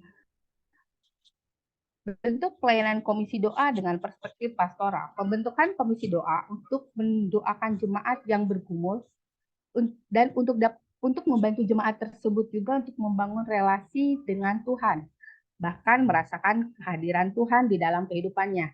Di sisi lain, komisi ini pun memberikan perhatian yang lebih kepada jemaat-jemaat yang bergumul untuk tetap bersekutu dengan Tuhan melalui ibadah-ibadah yang ada walaupun di tengah keterbatasannya. Next, Kasem. Ya. Pelayanan pendoa syafaat. Pendoa syafaat biasanya sering dilupakan oleh orang dalam satu kegiatan kerohanian karena perannya di belakang layar. Dan sering tugas yang satu ini dilupakan oleh orang. Padahal pendoa syafaat juga memegang andil besar dalam keberhasilan suatu gerakan atau misi yang akan dijalankan. Sebagai orang percaya, tentunya semua juga bisa dipanggil menjadi seorang pendoa syafaat. Ayatnya ada di dalam 2 Korintus 5 ayat 9. Setiap orang percaya telah didamaikan oleh Yesus Kristus kepada Bapa dengan darahnya. Dan di 1 Petrus 2 ayat 9. Setiap orang percaya adalah imamat yang rajani. Sebagai imam berdiri di antara Tuhan dan manusia untuk memohonkan kasih karunia Allah. Next slide. Karakter seorang pendoa. Seorang pendoa tentunya harus memiliki karakter yang baik ya. Karakter, tabiat, dan mental seorang pendoa itu sangat penting. Karakter dan mental sebagai seorang hamba yang harus memelihara kemurnian dan kekudusan. Pelayanan seorang hamba Tuhan yang tidak disertai dengan pembentukan karakter akan menempatkan pelayanan itu pada posisi yang rapuh, lemah, dan sewaktu-waktu dapat runtuh. Karakter dan mental seorang pendoa pun harus dibangun dari waktu ke waktu melalui kehidupan doa dan firman Allah. Pembentukan karakter dan mental membutuhkan juga pengalaman demi pengalaman. Next slide. Ya. Kuasa yang mengalir dari pendoa syafaat. Kehidupan pendoa syafaat selalu berada dalam hadirat Allah. Maka ketika hadirat Allah mengalir keluar melalui kehidupannya, aliran itu akan menjadi pekerjaan keimaman pendoa syafaat yang sesungguhnya. Hal ini yang harus diutamakan oleh seorang pendoa itu adalah hubungannya. Jadi seorang pendoa syafaat itu kuncinya harus terus menjaga hubungannya dengan Tuhan. Hadirat Allah yang menyatakan otoritas kerajaan dan kuasa yang mengalir dalam manusia rohani seorang pendoa syafaat harus dibangun dari waktu ke waktu. Next question. Ya. Sini tentang pasukan doa atau pendoa syafaat yang ada di GBI Sukawarna Bandung cabang Aruna 3. Update bulan sekarang itu pendoa syafaat itu ada di sekitar 45 orang. Ini sudah mulai ada penambahan jiwa-jiwa karena bulan-bulan kemarin kami mengadakan diklat rumah doa. Jadi banyak juga jemaat yang terjaring dan menyerahkan dirinya untuk menjadi pelayan pendoa syafaat. Pelayanan para pendoa yang ada di GBI Sukawarna di Aruna 3 ini meliput tentunya biasanya kita harus masuk rutin dalam menara doa, melakukan doa keliling, doa persiapan ibadah raya, dan mendoakan seluruh beban-beban doa yang masuk dalam setiap ibadah, baik di ibadah raya maupun di ibadah healing worship night, dan mengunjungi jemaat atau pasukan doa yang sedang sakit ataupun siapapun yang membutuhkan doa dan pelayanan doa.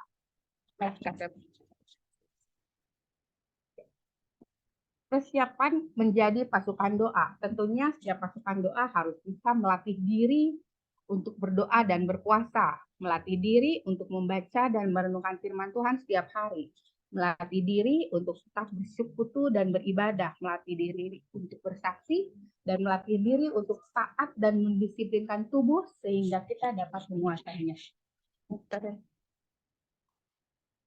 Syarat-syarat menjadi pasukan doa. Tentunya harus mau menjadi murid Kristus, rela menderita dan berkorban, tidak memusingkan diri sendiri dengan soal-soal kehidupannya, taat kepada komandannya atau para pemimpin rohani. Jadi ada penundukan diri terhadap otoritas yang ada di atas kita, dan memiliki dedikasi dan semangat juang yang tinggi.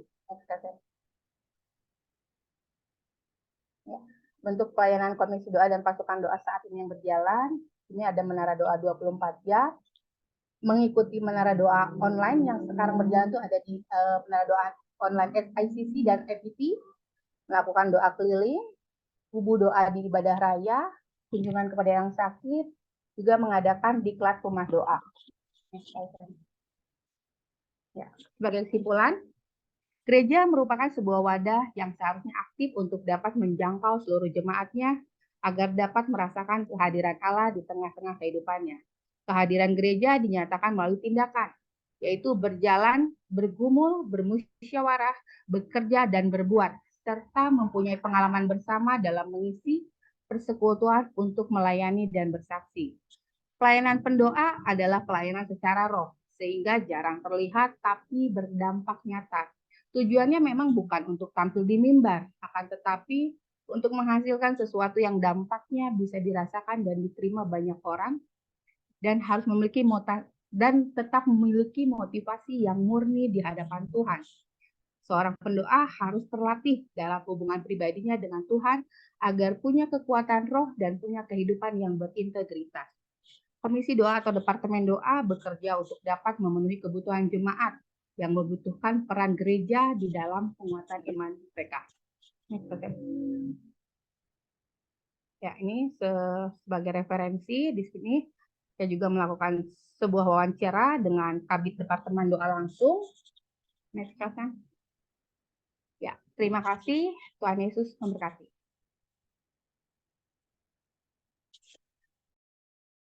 Iya, terima kasih semuanya. Silahkan pada presenter terakhir, Ko Hendrik. Iya, thank you, Sam. Shalom semua. Perkenalkan, nama saya Hendrik. Saya melayani di GBI Sukawarna Rayon 2 Cabang Istana Regency. Kebetulan dipilih, diberi tanggung jawab untuk mengembalakan kuliah Komsel sebagai Kabid Kul. Presentasi malam hari ini juga berkaitan dengan apa yang saya lakukan di gereja. Sebentar ya, saya share screen. Oke. Peran komunitas dalam mengembalakan anggota secara online di GB Sukawarna Bandung. Sekarang udah kembali ada online dan onsite, tapi ini dibangun pada saat harus online. Bagi saya pribadi, menjadi gembala itu bukan karena kita mampu, tapi menjadi gembala itu karena kita dinilai lebih siap, ya, lebih siap dibanding yang lain. Jadi bukan karena saya mampu atau capable menjadi seorang gembala, karena ini peranan komunitas yang dibawa oleh gembala itulah yang sangat menentukan pertumbuhan anggota, gitu ya. Jadi sebagai gembala Komsel, gembala Kul itu juga bukan suatu bukan apresiasi atau pencapaian, tapi di sini adalah waktunya kita untuk menjadi saksi. Kita harus tahu dulu manfaat komunitas. Sebenarnya secara manusia, komunitas Kul itu berat ya. Karena bukan hanya sekedar melaksanakan tata cara ibadah Kul, dan bukan hanya sekedar ayo Kul, hari ini Kul gitu ya. Tapi memiliki manfaat yang besar. Ya, saya bisa menampilkan ini karena melalui banyak pengalaman-pengalaman yang membuat saya juga nggak tahu ya, melihat karya Tuhan dalam komunitas itu luar biasa. Yang pertama, komunitas orang percaya adalah support system untuk pertumbuhan iman kepada Kristus yang mengarah kepada perubahan karakter sehingga menghasilkan buah-buah Roh Kudus. Ya, ini manfaat yang pertama. Yang kedua, komunitas memberikan dasar kehidupan Kristen yang dihidupi dengan interaksi positif setiap anggotanya sampai kepada pemimpinnya juga. Ya, pemimpin bukan berarti bos, tapi pemimpin adalah pelayan. Tetap di situ dan memberikan pengaruh positif terhadap kehidupan bermasyarakat. Yang terakhir, komunitas adalah tempat digembalakan dan mengembalakan. Jadi tidak ada yang namanya gembala Kul itu abadi. Ya, selama dia harus menciptakan seorang leader Kul lagi, dia harus tahu ada dua sisi. Makanya kenapa yang namanya komunitas yang bertumbuh itu dapat mengubah masalah menjadi peluang. Masalahnya apa yang bisa menghambat komunitas Kul atau ibadah untuk kita semua ya, bahkan ya, karena COVID-19 itu menjadi penghalang aktivitas rohani. Ya, ini ada satu-satunya tantangan yang merubah segalanya dari ibadah raya sampai kepada ibadah-ibadah Komsel. Untuk itu kita harus tahu bahwa hal ini harus menjadi peluang besar terhadap penjangkauan jiwa, ya, semakin luas. Kadang-kadang banyak juga yang berkata bahwa online itu enggak fokus. Online bisa dilakukan sambil tiduran atau apa. Tapi puji Tuhan saya lihat kalau Tuhan sudah bekerja itu luar biasa. Ya, tidak semuanya bisa kusyuk ya. COVID-19 memberikan virus ketakutan dan dapat diredam dengan komunitas aktif dan bertumbuh dengan metode daring. Ya, dengan metode online. Kemudian mujizat Tuhan tidak dapat dibatasi ruang dan waktu. Ya, jadi doa banyak ya di masa-masa COVID. Doakan saya ya. Ini hal-hal sepele sebenarnya yang sering kita dengar, teman-teman nitip doa dan lain sebagainya. Nah, itu hal-hal kecil yang sebenarnya nggak kelihatan, itu juga membawa dampak yang luar biasa, gitu ya. Doa secara online, secara virtual, mujizat banyak terjadi di situ juga. Kemudian aplikasi doa menjadi nyata, memberikan pengalaman rohani bagi anggota Komsel sehingga mengalami pertumbuhan iman. Nah, ini tujuannya. Ya, jadi Komsel itu rasanya bukan sebagai rutinitas, tapi ada sesuatu selalu yang baru. Saya juga nggak tahu minggu depan Komsel kita ada apa, tapi berjalannya waktu, Tuhan tuh selalu memberikan sesuatu ada aja yang baru gitu ya. Jadi tidak monoton dan eh, gitu-gitu aja gitu ya. Karena kitanya rela untuk memberi diri untuk melayani. Kemudian tugas Gembala Komsel. Yang pertama itu memimpin, mengumpulkan, menyegarkan, memelihara, menuntun, dan menghibur umatnya. Ya, seperti janji Tuhan di Mazmur 23 ayat 1 sampai 3, itu juga menjadi karakter Tuhan kita ya, yang Dia adalah gembala sejati yang mengembalakan kita semua. Ya, kemudian melayani bukan dilayani ya. Matius 20 ayat 28, aku datang bukan untuk dilayani tapi untuk melayani. Hal ini yang harus kita ingat dulu sebagai pemegang Komsel atau pemegang komunitas yang mau bertumbuh, kita harus pegang ini, gitu ya. Kemudian menyerahkan hidupnya bagi domba-dombanya. Ya, kalau bisa kita mungkin nggak mungkin seperti Yesus ya. Secara manusia tidak mungkin memberikan nyawanya untuk teman kita. Tapi dari hal ini menyerahkan hidup bagi domba-dombanya itu bisa dalam memberi waktu, tenaga, uang untuk melayani. Ya, kemudian melakukan kehendak Allah seperti yang tadi ya, dilayani untuk melayani. Jadi bukan kita pemuridan juga kan sama ya. Pemuridan itu sesuatu hari murid itu akan menjadi sama dengan gurunya. Itu yang harus dilakukan dalam satu komunitas yang terbangun walaupun ini secara online ya, secara daring. Sebentar ya.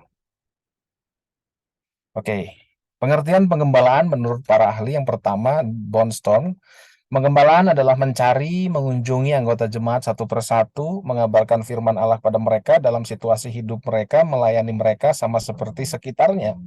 Yesus melayani mereka, supaya mereka lebih menyadari akan iman mereka dan dapat mewujudkan iman mereka dalam kehidupan sehari-hari. Yang kedua, Howard Mills, penggembalaan adalah proses seorang pemandu yang penuh perhatian dan kasih kepada domba-dombanya. Di dalam Alkitab, Allah mengatakan bahwa kita adalah domba-domba untuk padang rumputnya, maka penggembalaan adalah pekerjaan yang sangat besar. G. Rimmer mengatakan bahwa sifat gembala atau penatua sebagai berikut ya, setia, rendah hati, tidak sombong, kasih sayang, berani, tidak takut, berhikmat, terpelajar, takluk kepada firman, panjang sabar, tidak marah, rajin, ya tegas, dan bergembira. Itu semua buah-buah roh ya. Kemudian Tan Giok Lee mengatakan bahwa tugas gembala dalam merawat, menyingkirkan penghambat pertumbuhan, melindungi dan menjaga, menyembuhkan yang sakit dan membalut luka, mendisiplin yang tersesat dan mencari yang sesat dan mencari yang hilang. Ahli ini mengatakan semua tugas-tugas gembala yang begitu berat buat setiap orang yang merasa bahwa waduh saya kalau punya komunitas saya harus melakukan ini, melakukan itu, yang akhirnya kalau kita nggak sanggup, akhirnya komunitas kita akan menjadi komunitas yang biasa-biasa saja. Untuk melakukan hal ini sebenarnya kita nggak sempurna gitu ya. Komunitas harus membawa campur tangan Tuhan lebih setiap apapun ya. Apapun yang diperlukan, apapun yang dibutuhkan dalam komunitas, kita benar-benar perlu campur tangan Tuhan. Satu-satunya menurut saya yang bisa membawa dampak komunitas itu bisa maju, bisa bangkit adalah ini. Sebelum mengembalakan, pastikan keluarga inti kita terlayani setiap hari. Kita harus kita harus menanti keluarga inti kita berkata bahwa kamu sudah berubah. Kamu sudah bukan yang seperti dulu lagi. Wah, kamu luar biasa. Itu harus dirasakan sama keluarga inti dulu. Walaupun anggota Komsel kita nggak lihat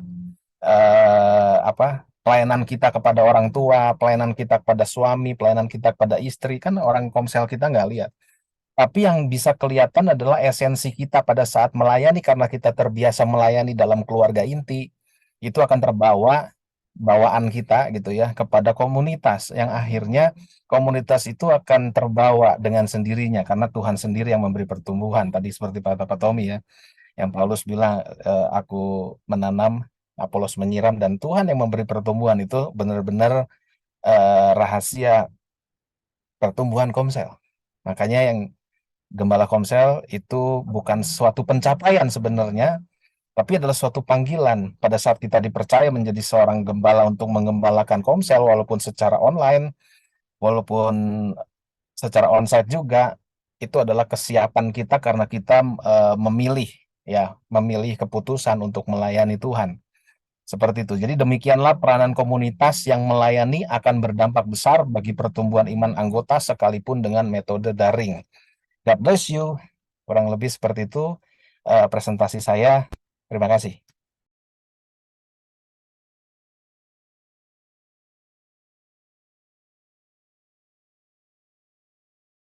Ya, terima kasih untuk teman-teman semua yang sudah presentasi pada malam hari ini. Ya, kita kembalikan lagi kepada Pak Royke.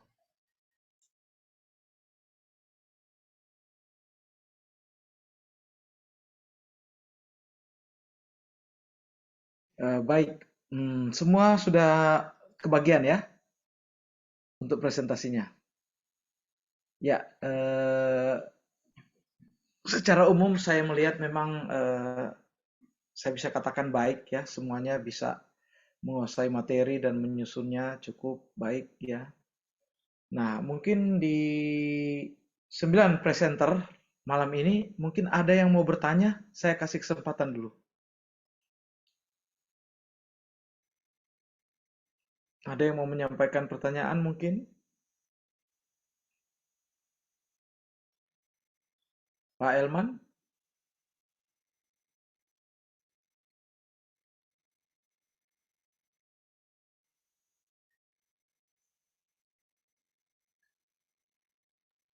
Iya Pak, Salam Pak Royke. Salam Ya, teman-teman. shalom. Mau nanya dikit Pak. Saya Kepada mulai dari siapa, Pak? awal. Presenter Saya mulai siapa? dari awal aja Pak.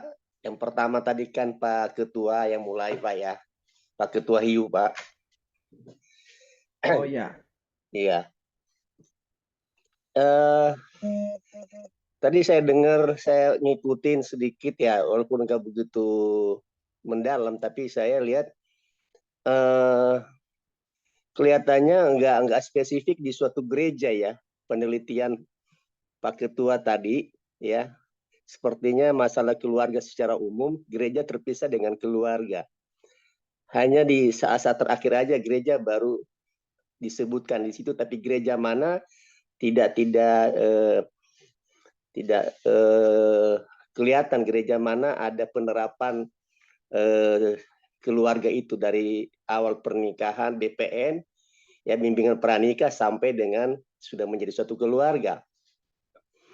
Nah, yang saya mau tanyakan di sini kira-kira di gereja Bapak ya, masalah BPN ini pertama masalah waktunya Pak. Idealnya waktunya itu untuk melakukan bimbingan pranikah ini berapa lama, idealnya begitu. Dan kedua, bila dalam pranikah ternyata ada seseorang atau seseorang tidak hidup kudus, bagaimana sikap kita, sikap gembala menghadapi hal demikian? Kira-kira begitu Pak. Terima kasih.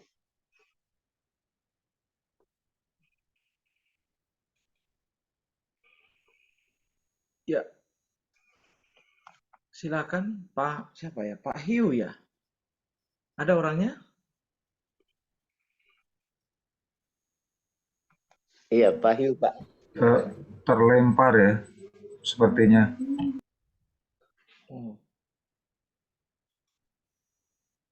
Rupanya dengan pertanyaan Pak Elman, jadi terlempar orangnya Pak Elman. Maaf ya, bukan saya yang lempar Pak. Iya, harusnya Pak Hiu yang menjawabnya ya, karena mengenai makalahnya. Langsung yang kedua aja Pak, supaya jalan ya. Ibu Nomi ya, boleh ya? Ya, silakan. Ya, saya udah catat soalnya, makanya berurut supaya juga adil gitu loh Pak. Nah, Bu Nomi ya, Bu, misi mau nanya Bu. Tadi Bu menceritakan bahwa memang ada kehidupan orang Kristen yang harus lahir baru.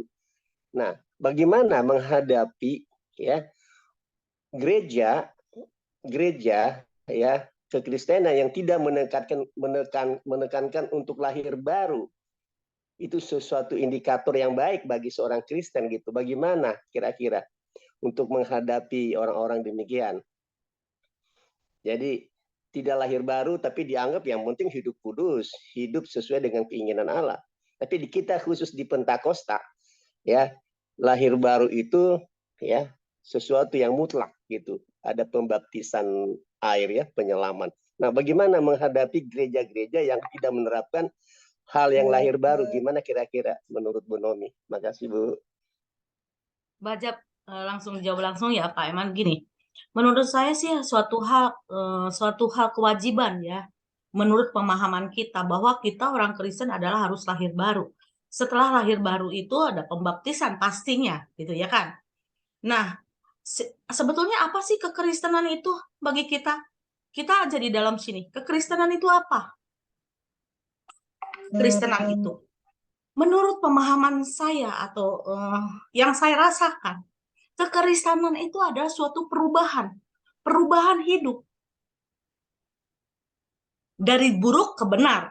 Walaupun ya banyak orang yang sudah lahir baru, tapi tidak ada perubahan di dalam dirinya, itu pasti harus dipertanyakan. Jemaat, gembalanya, disinilah bahwa kekristenan yang dasarnya itu adalah perubahan hidup. Lahir baru pasti, kita jadi Kristen pasti harus lahir baru, begitu ya Pak Royke. Jadi kita udah jadi orang Kristen pasti lahir baru, ada pembaptisan gitu. Tapi walaupun sudah dibaptis, walaupun tadi banyak ya ada dalam Pak Tommy, ada dalam doa gitu ya, doa, puasa, penyembahan, pujian.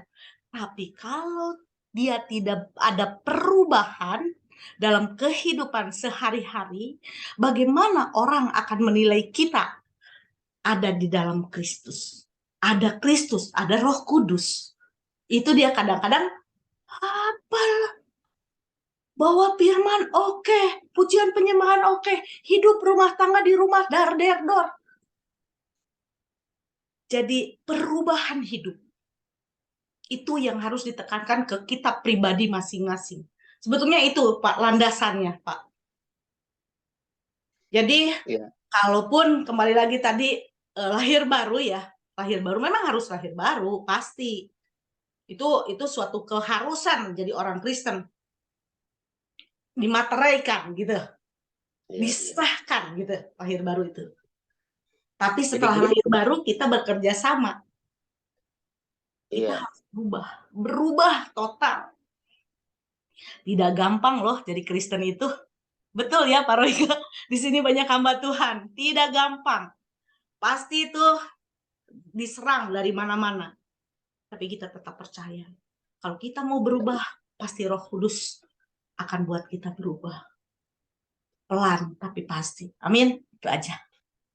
Begini Bu, saya tambahin dikit aja ya Pak ya. Apa lahir baru itu harus ditandai dengan baptisan air kah? Apa enggak usah? Karena Ibu mengatakan tadi lahir baru itu yang penting perubahan hidup. Ya, hidup kudus. Tidak Pak Eman. Lahir baru itu memang pembaptisan itu kan memateraikan sebagai kita umat Allah, umat Kristen. Baptis. Gitu. Tapi setelah ada itu harus ada perubahan. Lalu bagaimana dengan orang Kristen yang tidak menganut pembaptisan, Bu? Mereka tidak menganut harus ada pemeteraian dengan pembaptisan, tapi mereka hidup kudus. Bagaimana dengan saya tanya tadi Kristen yang begitu ya. Kalau Pentakosta pada umumnya karismatik memang melakukan hal yang demikian. Tapi bagaimana dengan Kristen yang lain, aliran yang lain lah katakan begitu. Ya, apa mereka bisa dikatakan lahir baru juga, Bu, tanpa pemeteraian dengan pembaptisan begitu, Bu? Kira-kira menurut Ibu? Pak Royke mungkin bisa menjawab ya, takut salah Pak nih. Ini pemahaman soalnya. Ya, jadi sebenarnya lahir baru tidak identik dengan baptisan ya. Karena baptisan itu kan satu sakramen. Memang salah satu sakramen yang menandakan kehidupan yang baru itu lewat pembaptisan air. Tapi kehidupan baru itu kan satu pengalaman pribadi. Bagaimana seseorang itu bertemu dengan Tuhan dan dia benar-benar hanya dia sendiri yang menyadari bahwa hidupnya itu dipulihkan. Nah, jadi sebenarnya bukan saja gereja-gereja yang tidak menganut baptisan air yang kadang-kadang punya masalah dengan jemaatnya yang mengalami hidup baru atau tidak. Gereja-gereja pun Pantekosta, karismatik, kalau pembaptisan dilakukan hanya sekedar sakramen, ritual agamawi, orangnya tetap juga tidak lahir baru, Pak Ilman. Ya, walaupun memang harus kita akui, kebanyakan Pantekosta memang benar-benar menekankan pengalaman hidupnya, perubahan hidupnya, melebihi dari sakramen. Kalau ke gereja-gereja lain kan menekankan sakramen itu seperti pelajaran, ya kan? Di usia tertentu dia mendapatkan pelajaran, dia mendapatkan sakramen pembaptisan atau CD. Tetapi saya juga bisa tekankan poin yang kedua, di gereja-gereja tersebut juga seseorang bisa mengalami hidup baru. Karena memang hidup baru itu pengalaman dia dengan Tuhan. Gitu. Jadi tidak menjamin gereja Pantekosta juga hidup baru, tetapi memang kita menantang orang kan dalam sakramen baptisan air kan menantang dia untuk menyadari hidup dan bertobat. Berbeda memang dengan gereja-gereja mainstream, dia kan tidak menantang pertobatan, dia hanya menantang mengikuti katekisasi, pelajaran kan. Memang akan lebih tidak kelihatan lagi bagaimana suatu perubahan hidup seorang lahir baru dalam roh. Tetapi saya mau katakan mereka juga, banyak juga orang mereka mengalami lahir baru. Lewat pelajaran-pelajaran mengalami lahir baru. Begitu juga dengan Pentakosta, apalagi kalau orang yang memang sudah keturunan Kristen. Lewat pelajaran-pelajaran juga dia mengalami lahir baru. Memang banyak juga Pentakosta kan memang dia dari orang dari agama lain, dia mengalami mujizat, dia bertobat, lahir baru, atau memang penjahat dan sebagainya, dia mengalami lahir baru lewat baptisan air.